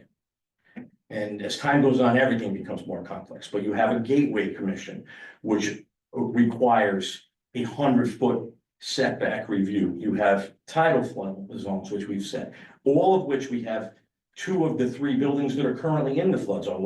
One of it's falling down and falling down. So ecologically, if that's truly what this commission is about, ecologically, everything that we're proposing, walking trails, public access, public docking, kayak abilities. Someone mentioned earlier trees. I spent nearly $10,000 with biologists and tree people to evaluate every tree on that site, which had an ecological value and which didn't. And the replanting plan, which I don't know if anybody looks at the details, the replanting plan is, from what I understand, robust, better. So the way I'm looking at it is everything is better. But to answer your question, this is, as I feel right now, and look, who knows, tomorrow real estate lots could go for $2 million in this town. I can't say that. But I will say to you currently right now, the project, if it goes forward the way it is, would be borderline a break even for me. I doubt very much it would be a profitability situation. And if we reduced it to 3 houses and an affordable, which is part of the PDD concept here, then it clearly would be economically unfeasible. Now, I don't know that this board needs to, unless we have to get to litigation, needs to see the cost of excavation, sewerage, interest, taxes, road development, irrigation systems, parking for the public, a dock, 2 dock systems.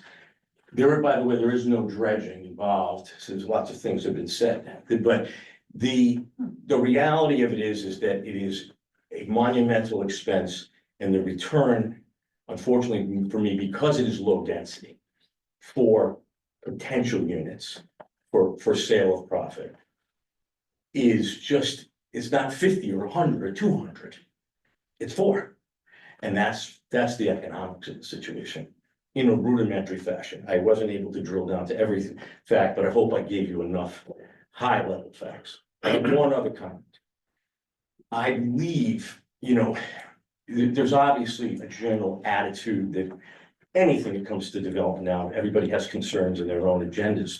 You used the word before, destruction. Destruction, I believe, is inflammatory. My understanding, and I'm not a scientist, is that we have a soil condition, a wetland soil condition, that by numerous scientists have, including your own person, said this has a very low ecological value. If anything, what I heard is that it provides perhaps water, drinking water for the animals in the area. Your professional indicated that I was wondering even if it was what the water has salt or not. So I think Mr. Brogy said, I won't tell you how we got to this, but we all determined later that he tasted it to see that it was fresh or not. So we didn't even know this. This is not a treasure that we have. This is not a treasure. Part of Inland Wetlands Acts and what we're doing is we're trying to take soil conditions and environmental conditions, to my understanding, and preserve ecological inhabitants, whether it's herbaceous growth, insects, animals, what have you. What I was able to surmise, and part of the reason I chose to even go this avenue, because I'm a practical man, as I wouldn't have tried to move a mountain on something that wasn't scientifically logical unless they said, listen, what you're gonna do is good or better. Now, like we said earlier, I don't know if I'm gonna drop dead tomorrow, so I can't tell you if and what, and the winds came here and we got hit with the worst, and what salinization will do to this. No one can answer these questions with certainty, but what I do know is the current property is a major blight and in major disrepair. It is a home of vandals, people that paint swash stickers on the buildings. It is a refuge, an illegal refuge for the cemetery next door that decide every time they have a change of seasons, they're gonna dump their old plants and what have you on the property. In my opinion, it's unsafe. It has power lines that all that have to be upgraded have fallen down and had trees that come down. There's a lot of things that exist on the property because it was once a commercial piece of property that would be improved. Now, I know that Mr. Brogy mentioned the buildings, which would be for another board, but to take down those buildings, excavate anything that could be contaminants in terms of paints or what have you, would be an advantage. Taking the current structures, while that's not part of this committee, out of the flood zones and putting properties that are outside of the flood zones, adhere to Gateway Commission, bring public access in for the DEP. I don't know what can be a win if that isn't a win. And clearly, from my standpoint, economically, it's most likely going to be a slide to home if we can even do this. And if it continues, clearly it will be an economic loss. And I hope that answers the question. And answer. Yes, the objective of the proposed wetland is not to duplicate what's there. It's to mitigate the loss of what's there. And it has been designed to improve wetland value and function. That's a gain. Mr. Brogy, in his letter, raised some sort of questions, and I know Mr. Brogy is also an LEP, and he commented on his concern about putative environmental conditions, which he identified as a planning and zoning issue. Prior to acquisition of the site, both phase 1 and phase 2 environmental studies were performed. No issues at the existing site, and to the extent he observed the some painted objects that will be removed at the time of the creation of the wetland. And as Mr. Picard just said, when the demolitions occur, all of the appropriate studies of what's there will be conducted, and all removal protocols will be So I have, so adhered to. under property transfer or otherwise, Connecticut's regulations for cleanup, has a phase 1 or 2 been done yet? Yes, Okay, prior to acquisition, okay. So those are on file. they're, I don't know where they're on file, they're Well, not public are they publicly information. accessible? No, they're not public. That's private, those are private documents. Okay, I mean, you could ask whether they had to file anything under the Transfer Act. No, Thank you. okay, there was no filing. Thank you for asking. Yes, okay. that's what would be on file with the state. The proposed native species planting and invasive species control results in ecologically enhancing the site. The mitigation wetland will create more productive and diverse native food sources on site.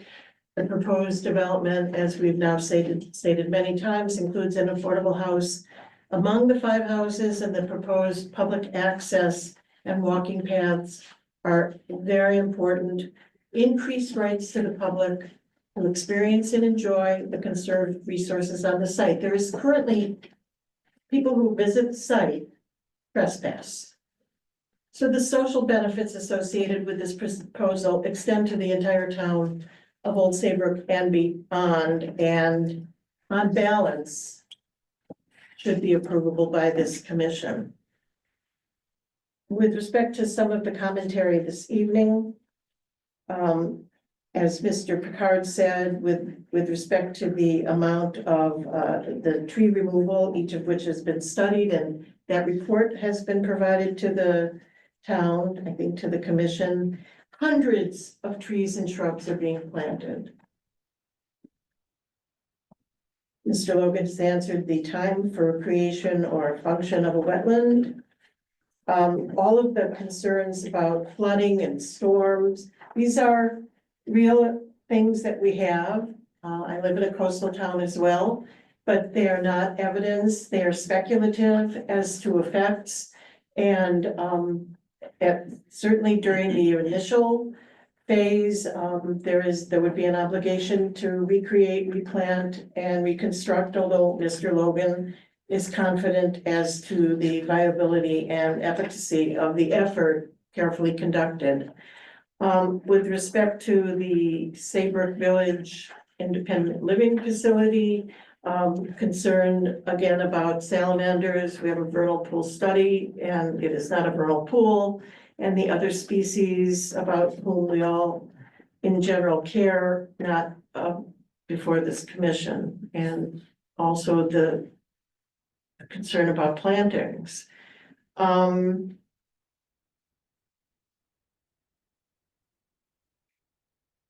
A comment that Wetland Day is working really, really well.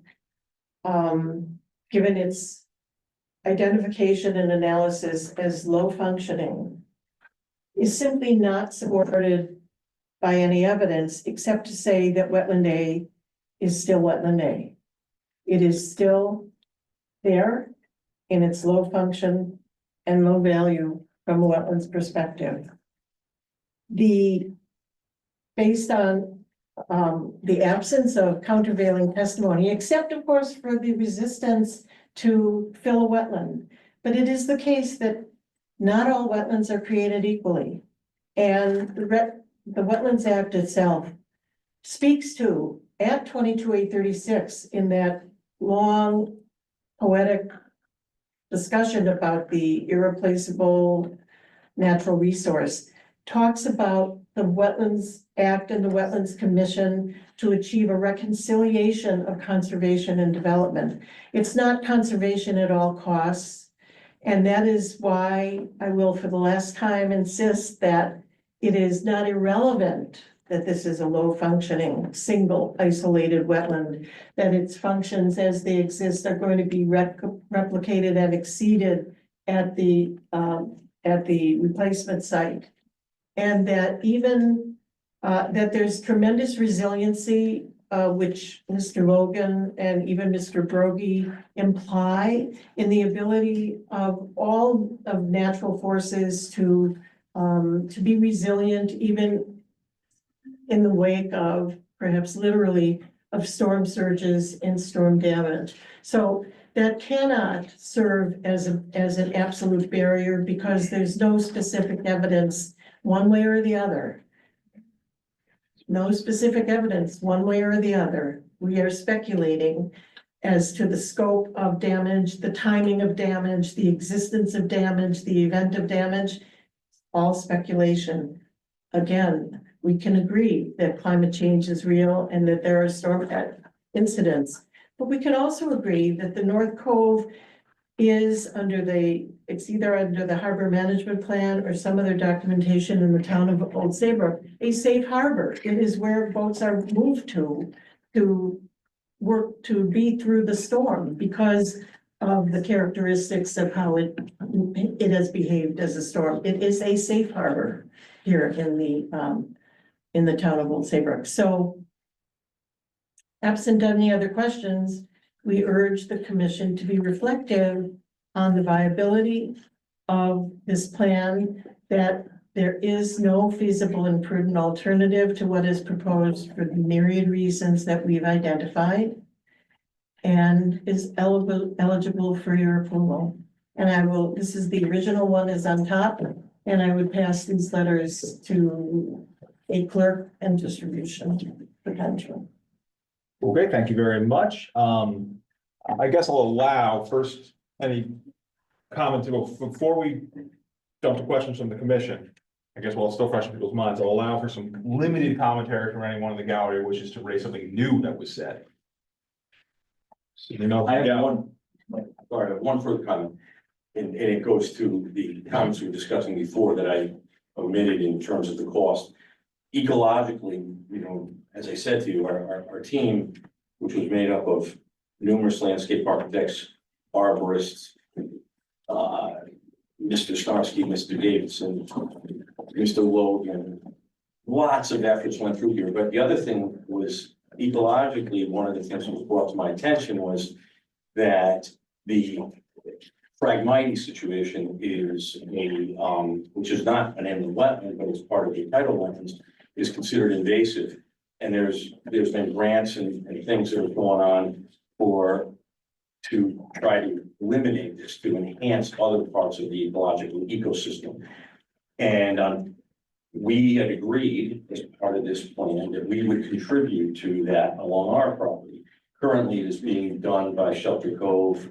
Ecologically, my firm granted approximately 11 acres of property that we owned on Elm Street that was part of the Oyster River. That is also being now, they're trying to alleviate the Phragmites there. While this is not an inland wetland situation, I think it's just another, and the cost of this would be, as part of this project, upwards of $100,000 from that contribution. So you can see how the dollars amounts fast when you're trying to spread them over three, possibly three, maximum 4 single residential homes. Okay, yes, sir, in the back. I don't believe we've heard from you yet. Good evening, Will Lindenmeyer, 19 Saltus Drive. Thank you for hearing us. As we've heard today and previously, and we've heard directly from the developer, this is not an economically viable development unless a low-income housing piece is put into it. Let's think about the common sense of where we are with this and how this relates to the wetlands. In a project where we are told that to build a house is to lose money, but it benefits the entirety of the development, how does it possibly make sense to keep that house? It does, because there are regulatory and other issues that allow this developer to do something that otherwise wouldn't be allowed to be done on this property, which includes filling in a wetland as part of their plan. The fact that this property was bought 5 years ago has required an inordinate amount of money or an extra amount of money is what capitalism is all about. A bet has been made that certain things could be done with this property, that certain things can be established on this property in terms of its value. That is not for the Wetland Commission to work out. That is a bet that was made by the developer. So to reverse the engineering of this, including the filling in of the wetlands, creating a walking path, creating a parking lot, creating a kayak area, which is 200 yards away from an area that already allows kayaks to be put into the water, is not something that is germane to this board, because this is his decision. I don't understand, as somebody who lives next to this property and enjoys the benefits of it and would like to see the right proper development of that property. I do not understand how the economic unviability of a 4 versus a 5 is something that is really germane. That's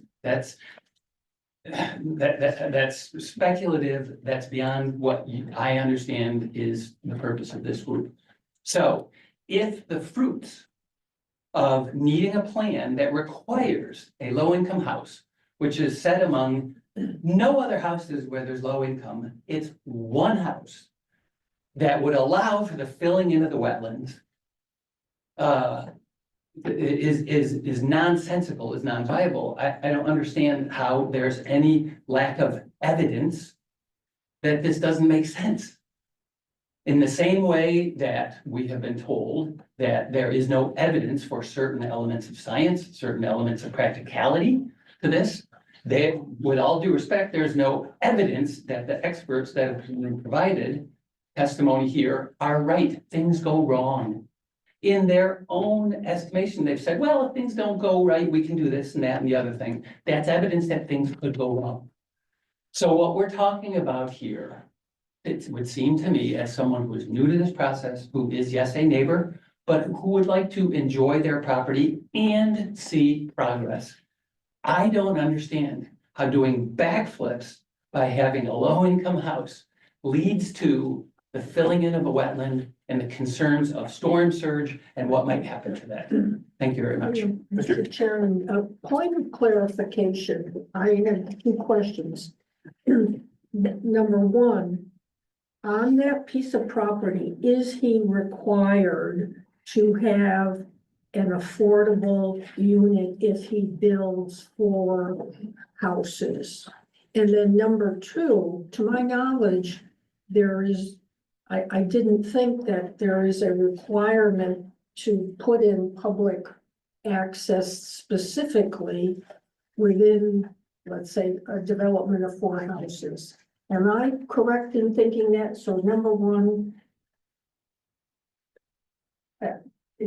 to build 4 houses, you don't have to have an affordable house. That would be the first part. And then the second part is that public access required, or is that just an optional feature? That they, would you be able to clarify that or confirm? I don't think he would, I think that the applicant. I think the applicant can address that Oh, okay. pretty quickly, I think. Oh, okay. Sure. I didn't say that. Oh, okay. Attorney Marjorie Shansky, yes, it is explicitly a requirement under the regulation that has been adopted by the zoning commission that, and there be an affordable house among the 5 houses. So 4, if you built just 4, do you have, because my reading of the PDD is that you do not, it's the 5 that triggers the affordable, but at 4 you do not. Anyway, I'm not 100% sure that. So I guess the question is, if you build 4, does one of them have to be affordable? If you build 4, I dare say, and Attorney Willis can perhaps chime in, because it took litigation to get the amendment adopted. It would be impossible to get it approved with 4, because the objective of the commission and the glee of the commission was to have the affordable unit open question, okay, all right.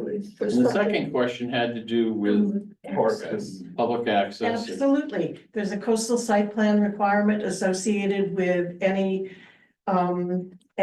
property in the coastal area management zone, and public access is the proxy that recognizes for water dependency. So yes, there has to be For public access. houses. For one private house, no, but under this regulation and under the coastal act, yes, there has to be public access. Does, to piggyback on that question, does the public, and I'm criticizing the applicant for making the public access as robust as he has been, but is the public access, does the public access need to be as robust, hiking trails, docks, kayak put-ins, as, and what is the minimum public access required? I have no way to measure that. You put it in, you hope for the best? I think that what was intended here was to do a robust Sure. plan to accommodate the voices of, and the expectations of the reviewing commissions. Understand. Can I ask a question on that?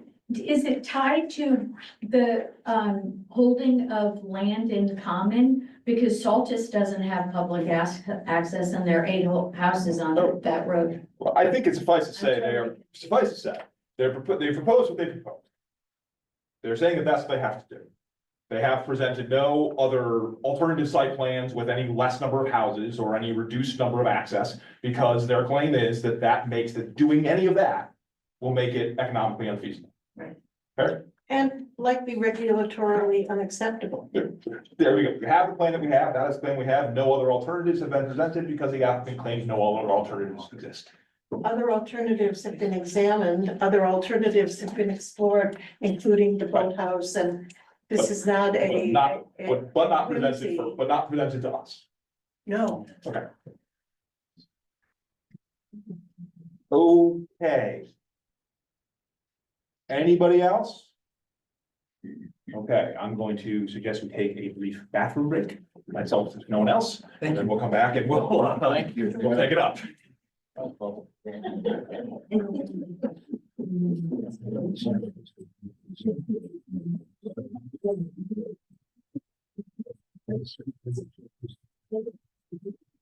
Yeah.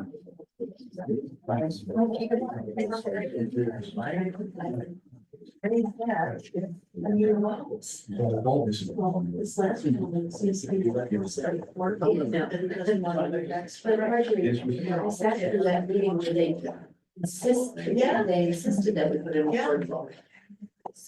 Oh my God, I was there last night. Welcome. Peter. I heard you speak a few times. Sorry. Are you still?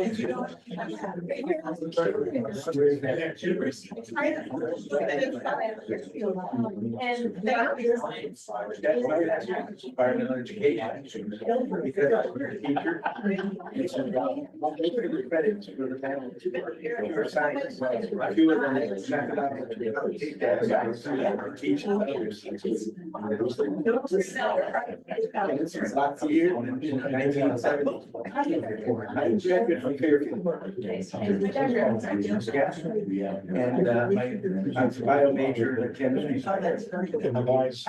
And started working for the Navy, but I thought I was gonna be out in bush and stuff, but I was in the lab. And I did it for 2 years. He was assistant principal. He called me, my career took a whole different turn. And I taught for 15 years and was an assistant principal for 20. Module, actually. From Eastern Connecticut. My administrative duties was there. But I admire, hey, here's the years ago. Yeah.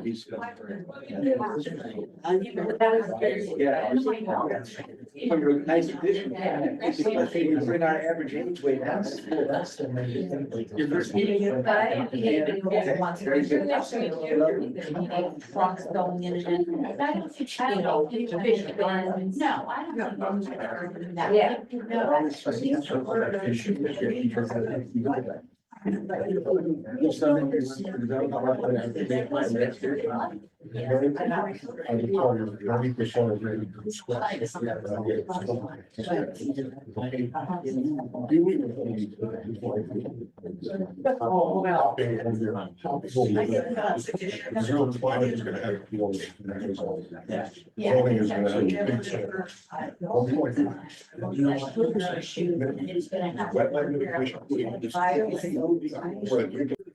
All back?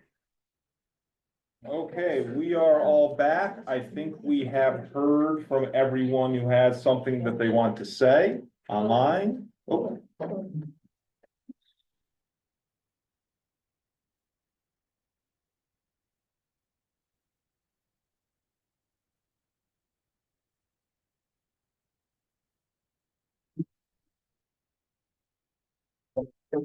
Okay, I think we've heard from a lot of folks today. I think we've heard from everybody in the gallery who wishes to be heard. I think we've heard from everybody online who has any comments. I think we've heard from the applicant and their counsel and their experts. So I don't think we have anyone else to hear from. I'll move that we close the public hearing. Second. Any discussion on closing the public hearing? This is our last chance. So if anyone has any other questions they want to ask, anyone other than staff and council, now's the time to do it before we close the public hearing. So hearing nothing from any of the commission members, I will call the vote. All in favor? Aye. Any opposed?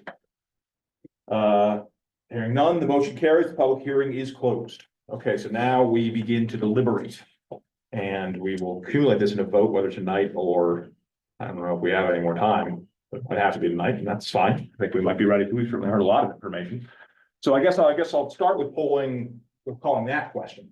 Does anyone think that they need more time to ask for an extension to think about this to our next meeting, or do we want to start this in earnest and with the goal of taking a vote? Anyone want more time? No, I don't. Okay. Okay, I think we can open our deliberations. Okay, I think I'm not gonna try to put I'll probably wait. Yeah. Chris. Yeah, Chris. So not knowing what you were going to do this evening, I drafted conditions of approval and possible reasons for denial, which I will distribute. Some of the things may have been addressed tonight. This was based on, but figuring that might help expedite this process. That's. Thank you, Chris.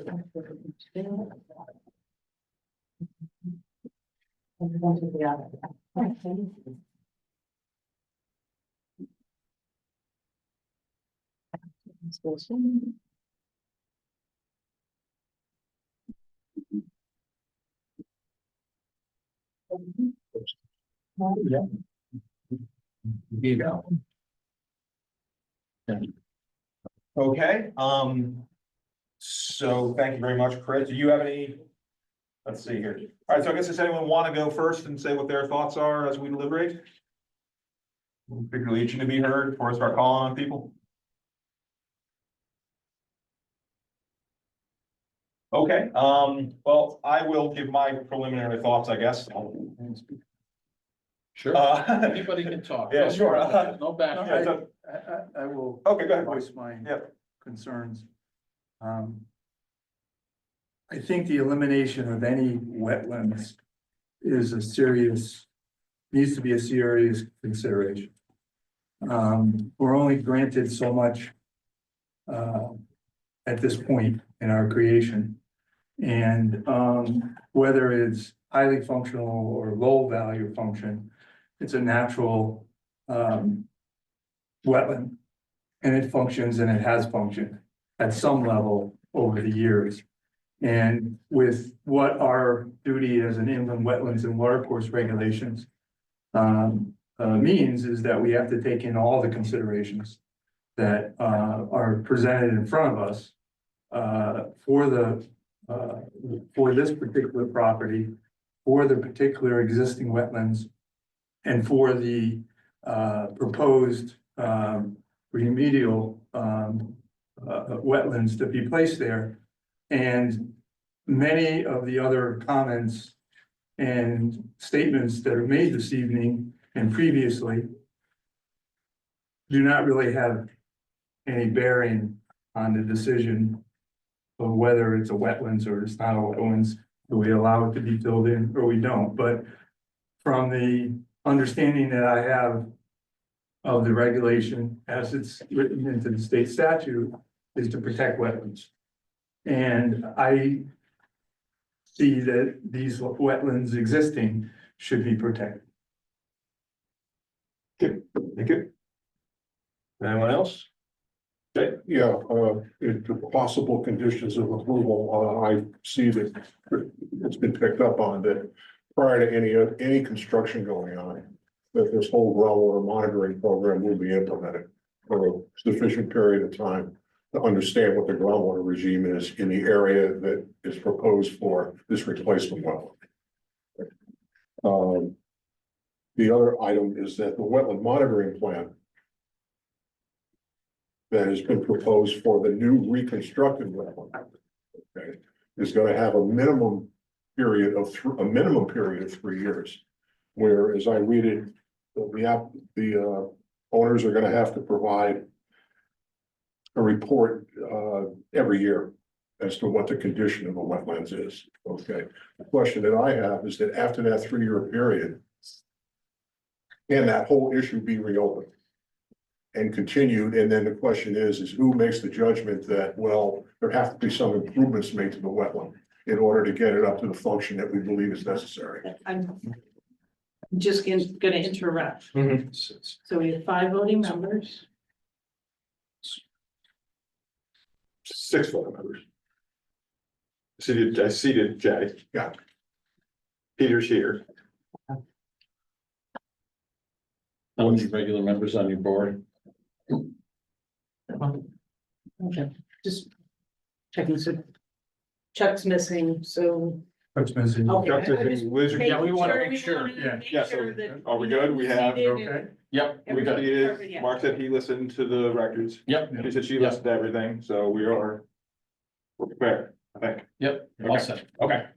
Sorry to interrupt. I housekeeping. I think one other aspect of this is that when we talk about initiation of construction, this whole project has got a number of steps or tiers it's gotta go up.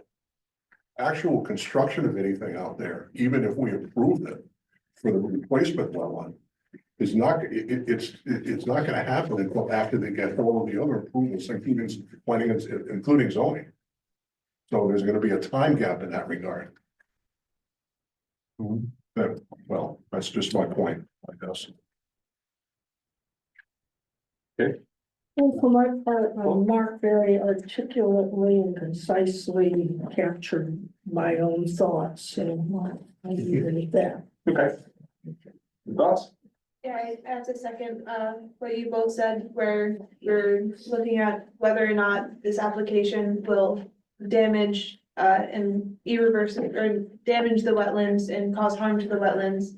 And so while we are balancing, the development and the wanted development of the town, we also do need to take into consideration, like you said, what we have. And while it is a low functioning wetlands, that doesn't mean that the work that it's doing to protect the coastal zone is unimportant or, you know, just something that we can set aside. It is still helping with all of the things that, you know, wetland areas do for our coastal zone. Good. Thank you. Peter, anything to add? You know, unfortunately, the financial ramifications are not a part of our concern. You know, I feel for that, but it doesn't enter into the fact that we have an existing wetland that may be marginal at times, but it's there and it's been there. And we don't have to worry about whether it's gonna be there 5 years from now or 10 years from now. And to start over from new with seedlings leaves a lot to be desired in terms of its perpetuity. And I worry about that. And I'm still gonna be thinking about this until the moment where I vote, because I haven't really decided yet. Yeah, that's what deliberation's for. My thoughts are, we talked a lot about speculation and what's speculable and what's not speculable, and I sort of have these questions going through it. One, we know we have a wetland now that is functioning. It's not it might be a quote unquote low quality wetland, but it is a functioning wetland. And there is no question that the impact on this wetland of the plan will be its elimination. That's the plan, eliminate the wetland. I don't, think that that's inflammatory, that's what's being proposed, to eliminate the wetland. And then the proposal is, and I want to give due acknowledgement to the proposal, is to substitute in a planned wetland to replace its function. But as we talked about, and as, my questions to all the experts were sort of, well, how long do we know if this succeeds? When will we know? Is it going to succeed? Is this going to be ephemeral? Is this approval going to be, if we don't sort of constantly baby the wetland, that is, and make it a mechanism there that one owner has to in the future baby this wetland? Will it just, are we swapping one wetland that we already had, and we know that it works for another that is going to be speculative as to whether it will? To me, that's an issue. That's a problem. I always worry when we play God to a certain degree. And we're going to say, we're going to get rid of one wetland that exists and is functioning, and we're going to replace it with what we hope is a better one. Okay. There's a certain amount of risk that we're being asked to take on with that. Not to minimize the reward, but then you get to the slippery slope of, well, when do we say that we can get rid of one wetland to build another one that may work, even though they're acknowledged that it has certain problems. Its location to work, it is closer to where it could get inundated. They're gonna have to do monitoring and a certain amount of engineering over time to have that standing body of water. We might have to go back in and dig more. We're gonna have to go do that, and as that kicks out, well, once we lose the wetland that works, we're left with trying to make that one work. And that's the problem. So if the new one winds up not working out, even though you hope it will, you've buried the other one. So you definitely lost one thing, and maybe you gained another. I am concerned by the fact that no feasible and prudent alternatives were presented. I take that the applicant in his point that it wouldn't be financially viable to do less houses, okay. No other locations of houses were presented, no other paths that were presented, no other locations of the proposed wetland were presented. There was nothing else that could be different than what they proposed. They proposed one thing and said it was this, or there's simply nothing else that we can do on the site. I don't think that's, to me, that's not enough just to say that, to say, well, there weren't any, we didn't give you any because there aren't any. I don't know, to me, that doesn't fulfill their obligation. When they're asking about something as drastic as filling in a wetland. Okay, it'd be one thing if you're talking about, building a garage in an upland review area. Okay, maybe that is maybe there aren't any feasible alternatives to do it because of where it is. But if you're talking about something as severe as filling in a wetland and then they come back and say, well, can't do anything else. That to me is a problem. To balance that out, though, we do have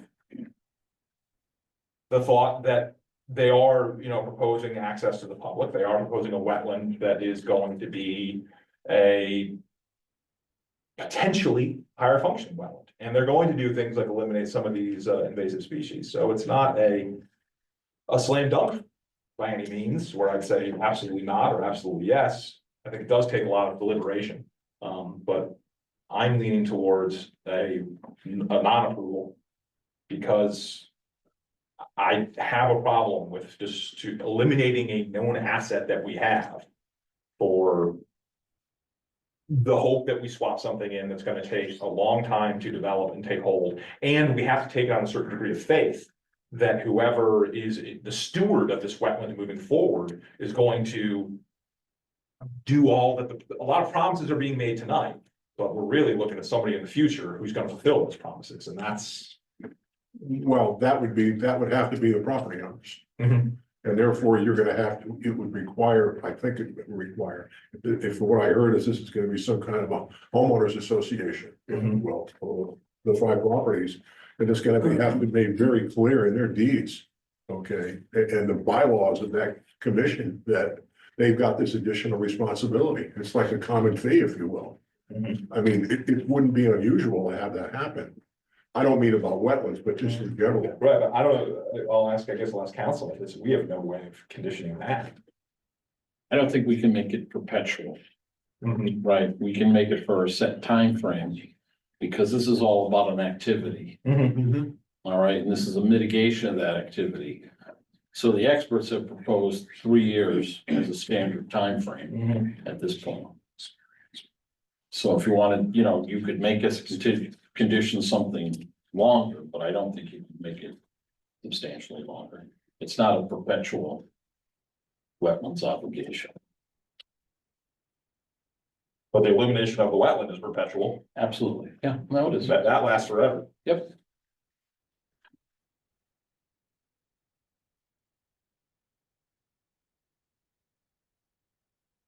Anyone else? Any other thoughts?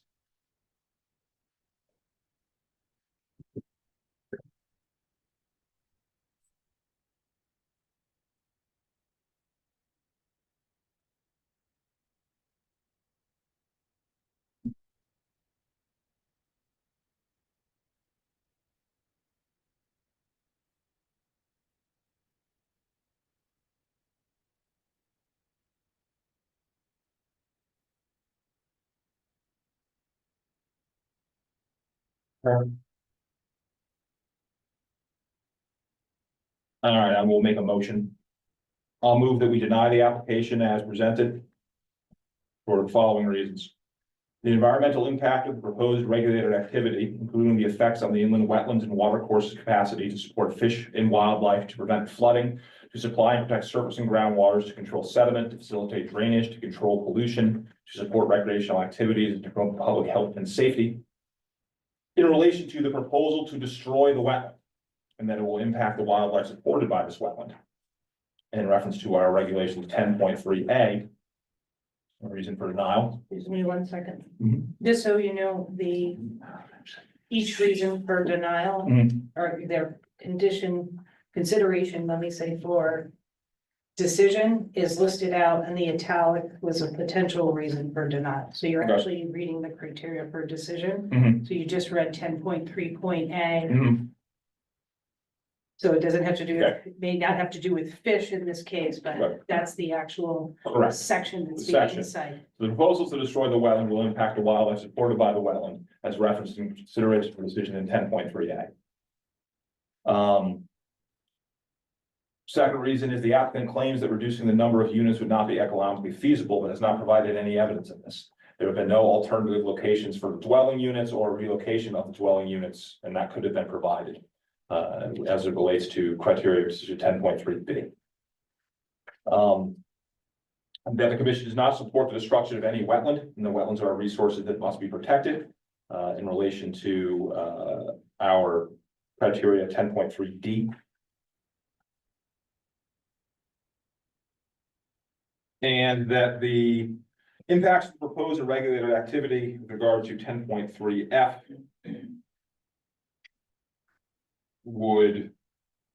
that the inevitable impacts of the proposed regulated activity, which would have an impact on the wetlands and water courses, vis-a-vis it's going to destroy the water course and the wetland in regard to 10.3F.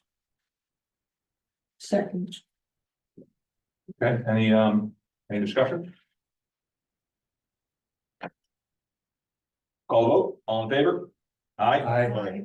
Any opposed? Any abstentions? Hearing none, the motion to deny carries. Thank everyone for their hard work.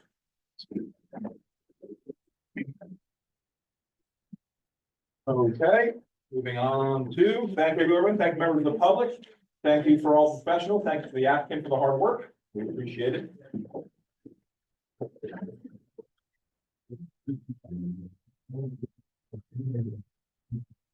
Moving on to regular business. Has everyone had a chance to review the minutes of our last meeting? Yes. Any changes or adjustments or edits? Yes, on page 3, my name in the middle. Ah. 1, 2, 3, 4. Add an A. Certainly. That's it. Anything else? No. Hearing none, I move that we accept the minutes as presented, subject to the edit of Paul's name being properly spelled. Second. All in favor? Aye. Any opposed? Abstentions? Hearing none, minutes are so accepted. Committee representative and staff reports. No, I think No. you've had enough. I think for one night. Correspondence or announcements, anything?